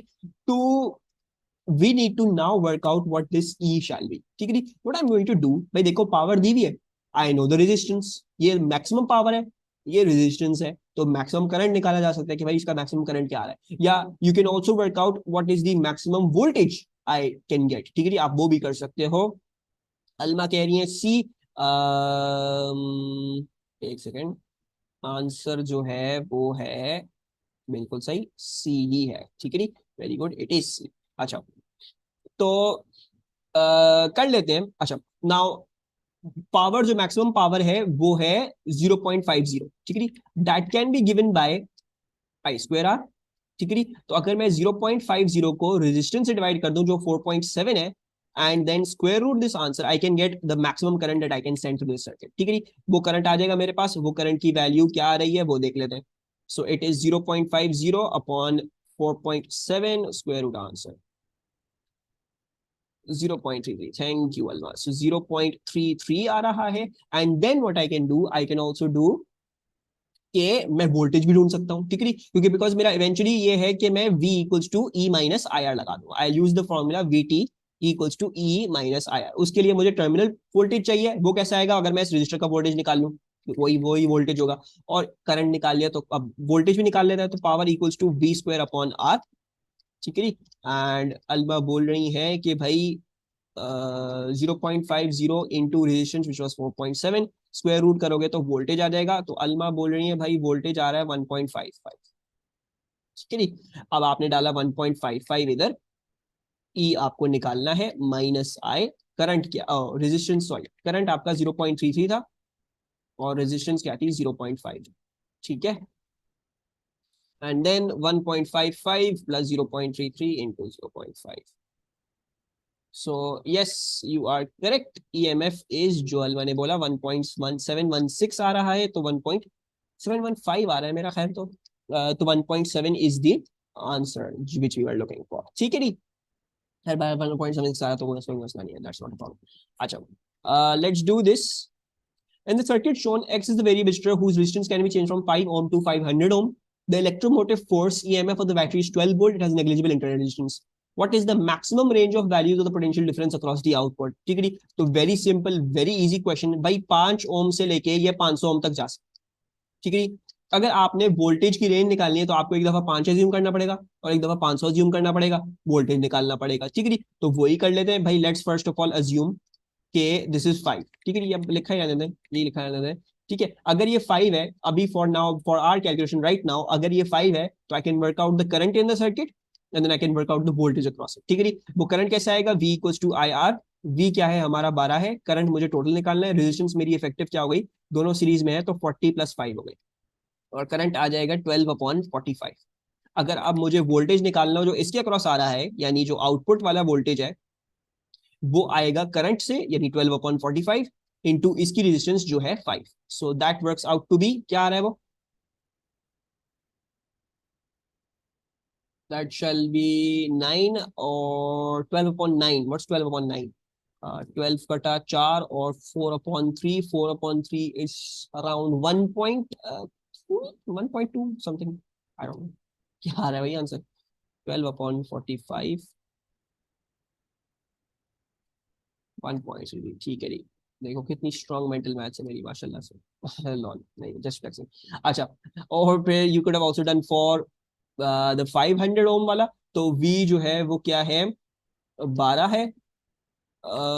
विल हैव टू सी अब्दुल्ला अब्दुल हरी, हाँ मेरे ख्याल से यही होगा, लग तो यही रहा है, लॉजिकल कंक्लूजन तो ये ड्रॉप ड्राफ्ट कर सकते हैं। करंट निकाल लो 40 प्लस 500, यानी करंट आ जाएगा यहाँ पे 12 अपॉन 540, एंड देन V क्या हो जाएगा 12 upon 540 into the resistance which is 500.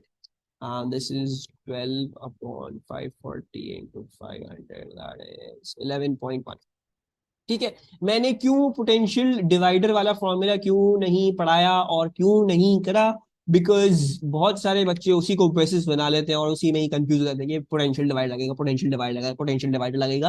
Potential divider वाला formula is absolutely useless, absolutely useless, because you could always do any potential divider question as long as it's an AS, you could always do through just logic, ठीक है जी। जब मैं, जैसे मैंने हमेशा किया है, मैंने बहुत सारे पोटेंशियल डिवाइड वाले क्वेश्चन ऐसे ही करें आप लोगों के लिए, ठीक है।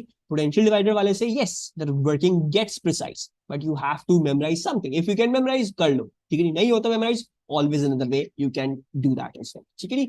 अच्छा, an unstable nucleus goes through successive decays to become a final stable nucleus. The initial nucleus and the final nucleus are isotopes of each other. How many alpha and beta minus particles could have been emitted during the decay sequence? तो याद होगा मैंने बोला था ये question बहुत repeat होता है, ठीक है, जो हम इसको मेमोराइज कर सकते हैं, मेमोराइज ना हो तो वर्कआउट भी कर सकते हैं। भाई क्या बोल रहे हैं, एक्स बनता है वापस से एक्स ही बनता है, आइसोटोप्स मतलब ये है कि एक्स अगर यहाँ था तो वापस से एक्स ही बना, लेकिन जो आपका ये है ये अलग हो गया, ठीक है। How will you do that, let's go for the logical approach, आप ट्रायल एरर करके देख सकते हैं, you could do trial error, ठीक है। All you need to do is you need to get the proton number to be same. अगर यहाँ पे एक अल्फा पार्टिकल रिलीज करता हूं तो उसकी वजह से -2 हो जाएगा प्रोटॉन नंबर, अगर सिर्फ एक अल्फा पार्टिकल रिलीज हो रहा है तो फिर -2 हो गया, आइसोटोप्स नहीं हो सकते। इसको अगर देखोगे तो एक अल्फा पार्टिकल रिलीज -2 हुआ, फिर बीटा माइनस में क्या होता है, प्रोटॉन नंबर प्लस होता है तो +2 हो गया, मास नंबर सेम रहता है, सो -2 +2 कैंसिल आउट हो गया, यानी वापस से वही प्रोटॉन नंबर आ गया, यानी this is the case, B ही होगा। इसको भी देख लो, अगर 2 अल्फा पार्टिकल रिलीज करो तो क्या हो जाएगा, 2 × -2 यानी -4 प्रोटॉन नंबर में डिक्रीज आएगा, और इसकी वजह से कुछ होगा ही नहीं, 0 या बीटा माइनस। और अगर ये हो, इसमें -4 आएगा चेंज, एक बीटा माइनस पार्टिकल की वजह से +1 होगा, तो इसका नेट चेंज जो है वो -3 आएगा, इसका नेट चेंज -4 आएगा, इसका नेट चेंज 0 आएगा प्रोटॉन नंबर में, और इसका नेट चेंज -2 आएगा प्रोटॉन नंबर में, ठीक है। अच्छा, लास्ट क्वेश्चन तो नहीं, एक क्वेश्चन रहता है आगे। Hadron has charge of -e and is composed of 3 quarks, what could be the quark composition of the hadron. तो कौन सा वाला -e के बराबर आपको लग रहा है इसमें। अच्छा, ऑल्सो लेट्स जस्ट मैं लिख दूं, ठीक है, I don't know if you guys remember और not. Yes Alma, you are correct. ये होते हैं -1/3 के सारे, ये होता है +2/3 -1/3, ये भी -1/3, once again +2/3 +2/3 -1/3, and this is +2/3 +2/3 +2/3. So if we work out the net charge, you can see -1/3 -1/3 -1/3, this will become -e, this becomes 0e, this becomes +e, this becomes +2e, ठीक है, so it shall be a, सही है जी। अच्छा, now this question is hard, ठीक है जी, and एक तरह से बोल रहा हूँ, सॉरी बोल रहा हूँ, because this is very hard to explain, and थोड़ा सा मुझे भी इसमें प्रॉब्लम होती है, ठीक है। काफी मुश्किल सवाल है। A conductor consist of 3 wires connected in series, the wires are all made of the same metal but have different cross sectional areas, there is a current I in the conductor, point y on the conductor is at zero potential, which graph shows the variation of potential with respect to which graph best shows the variation of potential v with distance along the conductor। अच्छा, सबसे पहली तो इस बात को समझ लो कि यहाँ पे वो बोल रहे हैं कि यहाँ पे आपका पोटेंशियल 0 है, अल्हम्दुलिल्लाह, और करंट आपको पता है भाई, आपका करंट जो जा रहा है वो कांस्टेंट करंट जा रहा है, ठीक है। अच्छा, ना हो क्या रहा है, हो ये रहा है कि आपका जो क्रॉस सेक्शनल एरिया है दैट इज डिक्रीजिंग, कैसे डिक्रीज कर रहा है वो भी नहीं पता, ठीक है। उनके क्रॉस सेक्शन एरियाज आपको डिक्रीज होते हुए नजर आ रहे हैं, ठीक है। तो सबसे पहले तो एक फैक्ट एस्टैब्लिश कर लेते हैं कि भाई आर जो होता है वो इनवर्सली प्रोपोर्शनल होता है एरिया के। तो अगर आपका एरिया गिर रहा है, if your area is falling, then your resistance must be increasing, ठीक है। यानी यानी यानी यानी यानी यानी इस बात को समझो, इस पार्ट की रेजिस्टेंस, इस पार्ट की रेजिस्टेंस कम है, ठीक है, यानी मतलब बहुत ज्यादा कम है। इस पार्ट की रेजिस्टेंस कम है लेकिन इससे बड़ी है, और इस पार्ट की रेजिस्टेंस कम नहीं है, ठीक है जी। I am going to make this R1, call this R2 and call this R3, and just write it to side कि भाई R1, R1 जो है that is greater than R2 and that is greater than R3, इस तरह से, ठीक है, क्योंकि R3 has the biggest area यानी लीस्ट रेजिस्टेंस, इसका थोड़ा सा छोटा है यानी इसकी दरमियानी रेजिस्टेंस है, वो सबसे छोटा एरिया है तो वो सबसे ज्यादा रेजिस्टेंस होगा, ठीक है। अच्छा, नाउ अब दूसरी बात ये देखो, थिंक ऑफ इट, क्योंकि पोटेंशियल को देख लेना, तो थिंक ऑफ इट कि आप इधर स्लाइडर रखा हुआ है आपने, you put a slider over here, you put some sort of slider, और आप इसको स्लाइड कर रहे हो और वोल्टेज देंगे, जैसे पोटेंशियोमीटर में ये होता है कि your voltage reading decreases, decreases क्या, उसमें तो ये होता है कि जब आप लेंथ इंक्रीज कर रहे थे तो क्या होता था, योर वोल्टेज वुड इंक्रीज ना, जो पोटेंशियल ड्रॉप आप ले रहे थे वो इंक्रीज कर जाता था, ठीक है। लेकिन हम अभी क्या डील कर रहे हैं, वी डीलिंग विद पोटेंशियल्स, ठीक है। पोटेंशियल्स क्या होते हैं, पोटेंशियल्स ये होंगे जो उस पॉइंट पे, उस पॉइंट का वोल्टेज है, ठीक है। और वो कैसे आ रहा होगा, वो ऐसे आ रहा होगा कि यहाँ पे जो पोटेंशियल है वो ऐसे आया कि जो यहाँ पे +V का पोटेंशियल अगर था फॉर एग्जांपल, तो उसमें से मैंने ये V ड्रॉप किया, यानी मैंने +V में से V निकाला, तो मेरे पास ये वाला पोटेंशियल आ गया जो फॉर एग्जांपल V2 है। This is what we getting, ठीक है। तो सबसे पहली तो एक बात समझ लो, सबसे पहली तो एक बात समझ लो, क्या बात समझ लो कि as I am moving along the wire, ठीक है, जैसे जैसे मैं वायर के अक्रॉस मूव करे जा रहा हूँ, ठीक है, सिर्फ फर्स्ट वाली केस को ही देख लो, अभी आगे के नहीं देखो, सिर्फ फर्स्ट वाले वायर, जैसे इसमें आगे मूव कर जा रहा हूँ, my potentials should be dropping. Why should they be dropping? Because I am increasing the length. जैसे जैसे मैं लेंथ इंक्रीज करता जाऊंगा, तब तब क्या होगा, तब तब ये होगा कि जो वोल्टेज ड्रॉप आ रहा होगा उस पीस के अक्रॉस जहां तक मैं पहुंचा हूं, वो बढ़ता चला जाएगा, लेंथ के साथ बढ़ता चला जाएगा। तो the next potential that I am going to get over here is going to be less. वो लेस होता जाएगा, लेस होता जाएगा, लेस होता जाएगा, राइट? ऑब्वियसली खुद भी देख लो, खुद भी समझ लो भाई, अगर ये प्लस वी है तो प्लस वी ग्रेजुअली कम होता होता होता होता होता होता होता वो जीरो तक जाएगा ना। ये तो नहीं प्लस वी था जीरो हो गया, कहीं बीच में जीरो हो गया, बस खत्म हो गई, नहीं, it is gradually becoming back. ठीक है, तो सबसे पहले इस बात को समझ लो कि this can not be the case, these two graphs. Why? Because it's not like वो वोल्टेज कांस्टेंट है उसमें पूरे पे, पोटेंशियल कांस्टेंट है, फिर एकदम से ड्रॉप हुआ, फिर पोटेंशियल कांस्टेंट है, फिर ड्रॉप हुआ, ऐसा नहीं। It is decreasing all the time, it is decreasing. यहां तक सब मेरे साथ हो, सबको समझ आ गया सी और डी क्यों रॉन्ग हो?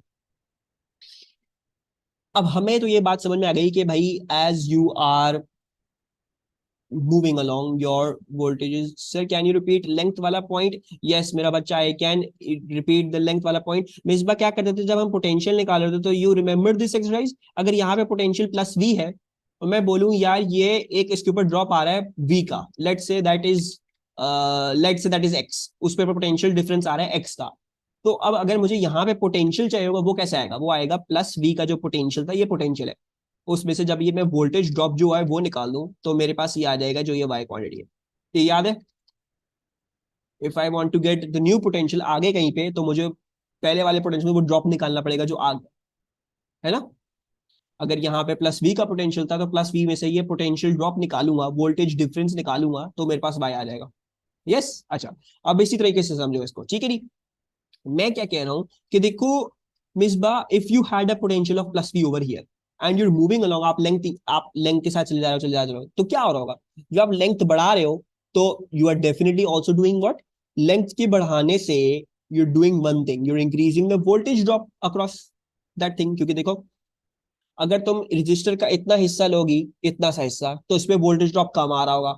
मैं उसी लेंथ को बढ़ा दूं, इतना बड़ा हिस्सा लेना शुरू कर दूं, तो उसमें वोल्टेज ड्रॉप ज्यादा आ रहा होगा। वो क्यों आ रहा होगा? Because length is directly proportional resistance. मैं अगर यहाँ खड़ा हुआ हूं, मैं अगर बिल्कुल यहाँ पे वोल्टेज मेजर कर रहा हूँ, तो यहाँ पे तो कोई रेजिस्टेंस ही नहीं है, right? Because we just at the start. मैं आहिस्ता आहिस्ता जैसे लेंथ ट्रेवर्स कर रहा हूँ, मेरी रेजिस्टेंस बढ़ती जा रही है ना। आहिस्ता से जैसे जैसे मैं लेंथ ट्रेवर्स कर रहा हूँ, मेरी रेजिस्टेंस बढ़ती चली जा रही है, ठीक है। उसकी वजह से एक वोल्टेज ड्रॉप बड़ा बड़ा डेवलप होता जा रहा है। जैसे जैसे मैं बढ़ता जाऊंगा, मैं जैसे मैं आगे जाऊंगा तो वोल्टेज ड्रॉप बड़ा होता जाएगा, right? The voltage drop will keep increasing, keep increasing, keep increasing. और अगर मुझे पोटेंशियल निकालना ऊपर कैसे निकलेगा? प्लस वी में से वोल्टेज ड्रॉप निकालूंगा तो ये वाला वी आएगा, ये वाला पोटेंशियल आएगा। तो प्लस वी में से जब मैं बड़ा होता हुआ पोटेंशियल निकालता जाऊंगा, निकालता जाऊंगा, निकालता जाऊंगा, तो क्या होगा? The value will continuously be falling, because length के बढ़ने के साथ रेजिस्टेंस भी बढ़ रही है, रेजिस्टेंस के बढ़ने के साथ वोल्टेज ड्रॉप भी बढ़ा है। तो प्लस वी में से जब ये बढ़ता हुआ वोल्टेज ड्रॉप निकाल रहे हैं, तो हमारे कम कम कम कम पोटेंशियल आते जा रहे हैं as I am moving along. यहां तक बात क्लियर? अच्छा, अब दूसरी बात, ठीक है, और इसलिए मैं सी और डी गलत है, क्यों? बिकॉज ये बिल्कुल हॉरिजॉन्टल थी, मतलब ये दिखा रही है वोल्टेज ड्रॉप ही नहीं हुआ कुछ भी, there was no voltage drop, एकदम से गिर गया जब आपने वो चेंज करी, फिर एकदम से गिर गया, ये नहीं हुआ, आहिस्ता आहिस्ता गिर जा रहा है, गिर जा रहा है, गिर जा रहा है, ठीक है। अच्छा ना, how to choose from A and B, ठीक है, हार्ड अंडरस्टैंड दिस, ठीक है। अच्छा, अब इसको देख लो, ग्राफ किस चीज का है, ठीक है। आई होप ये सी और डी तो क्लियर हो गया। अब हमने देखें ना ग्राफ की चीज का है, वोल्टेज का ग्राफ है against distance, it is the graph of voltage against distance. अच्छा, we all know of the formula, resistance is equals to rho L upon A, ठीक है जी। And what do we know कि भाई देखो V equals to IR, you know कि पूरी चीज में से करंट कांस्टेंट है, so this is a constant, the current is constant, so that means that voltage is directly proportional to the resistance, है ना। अगर वोल्टेज डायरेक्टली प्रोपोर्शनल है रेजिस्टेंस के, तो can I say that voltage is directly proportional to, या बल्कि छोड़ो, तो मैं इसको सब्स्टिट्यूट कर देता हूं, मैं इधर सब्स्टिट्यूट कर देता हूं, दफा करो, मैं सिर्फ सब्स्टिट्यूशन कर रहा हूं ताकि और भी हमें अनक्लैरिटी ना हो। I am just going to use the substitution. मैं कह रहा हूं भाई आर जो है वो है वी अपॉन आई, ठीक है। तो आर जो है वो वी अपॉन आई है, ये हो गया रो एल और ए, और वी क्या हो गया? वी हो गया आई रो ए इंटू लेंथ। ठीक है, अच्छा, we have already understood the fact कि जैसे जैसे लेंथ इंक्रीज करी तो पोटेंशियल डिक्रीज कर रहे हैं साथ साथ। ठीक है, तो हमें समझ में आ रहा है भाई पोटेंशियल डिक्रीज कर रहे हैं, ऐसे भी दिखा रहे हैं, पोटेंशियल डिक्रीज कर रहे हैं, ऐसे भी दिखा रहे हैं। प्रॉब्लम क्या है, प्रॉब्लम बस इस बात की है कि अगर मैं इन दोनों ग्राफ्स को देखूं कि डिफरेंशिएट कैसे हुए हैं, तो इसमें दिखाया हुआ है ग्रेडियंट कम, फिर दिखाते हैं ग्रेडियंट ज्यादा, फिर दिखाते हैं ग्रेडियंट मजीद और ज्यादा। इसमें क्या दिखाते हैं, इसमें दिखाते हैं पहली ग्रेडियंट ज्यादा दिखाते हैं, फिर कम ग्रेडियंट दिखाते हैं, और फिर कम ग्रेडियंट दिखाते हैं। ठीक है, ग्राफ किस चीज का है, वोल्टेज का विद रिस्पेक्ट टू डिस्टेंस है। So can I say that this is, इस तरीके से आ रही है आपकी straight line, right, I am getting the straight line through this manner, v equals to I rho upon a into L. ठीक है, I rho upon a is the gradient, I rho upon a is the gradient, y is v, l is distance, जो l length है इसकी, जैसे हम चलते जा रहे हैं। ठीक है, अच्छा, now what do we know, now what do we know, we know that जैसे हम एक पोर्शन में से दूसरे पोर्शन में ट्रांजिशन करते हैं तो क्या चेंज करती है, तो हमें पता है कि इसका एरिया ज्यादा है इसके एरिया से। सो वी नो कि हमारा एरिया डिक्रीज कर रहा है, our area is decreasing. So if our area is decreasing, तो as a whole this whole thing, this whole fraction, अगर एक चीज को मैं छोटी छोटी होती हुई चीज से डिवाइड करता जाऊं, ठीक है, तो क्या होगा, वो फ्रैक्शन एक्सप्लोड होगा, वो बड़ा होगा extraction. So basically the gradient is increasing, the gradient is increasing. If area is decreasing, then the gradient of the graph should increase when I'm transitioning from one portion to another portion to another portion. क्योंकि इनके areas में फर्क है, इसका area ज्यादा, इसका कम है, इसका कम है, तो एरिया कम होता जा रहा है। तो as I am going from this area to this area, तो the gradient must increase, as I am going from this area to this area, the gradient must increase. And what do we see, we see when I am going from this area to this area, the gradient has increased, and I'm going from this area to this area, the gradient has increased. ये gradient increased, ये gradient मजीद और increased. अच्छा, voltage drop across R3 is least, so the value of V decreases with less value on y-axis. Similarly, voltage drop across R1 is more,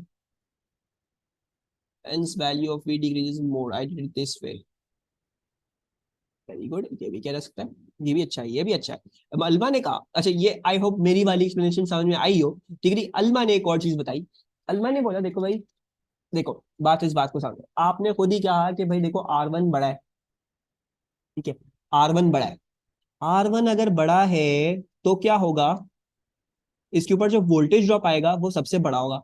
वो क्यों, R1 बड़ा है, current तो वही है ना, करंट तो सब में से वही है, तो I into R1, that means if this R1 is greatest then this voltage drop must be greatest। इसी तरह अगर हम इसको देखेंगे, सो इफ R2 इज दरमियाना, तो वोल्टेज ड्रॉप इसमें से दरमियाना दरमियाना होगा, और जब ये इसकी R3 सबसे लीस्ट है, तो इसका वोल्टेज ड्रॉप सबसे कम आना चाहिए। एंड देख लो, वोल्टेज ड्रॉप सबसे कम आया, दरमियाना आया, और सबसे ज्यादा वोल्टेज ड्रॉप आया। ठीक है, can see from this value to this value बहुत कम डिक्रीज था, from this value to this value बहुत ज्यादा डिक्रीज था, और from this value to this value there was even more decrease. तो this is the explanation Alma has given us, और बहुत valid explanation, this is also good thing जो मेरे दिमाग में नहीं आई। Did we get this question, did we get this hard question, समझ में आया सबको? दुआ करके जाएंगे कि ऐसे सवाल ना आए, एंड दुआ करके जाएंगे ऐसे सवाल हमारे पास ना आए, तो अच्छा हो जाएगा हमारे साथ।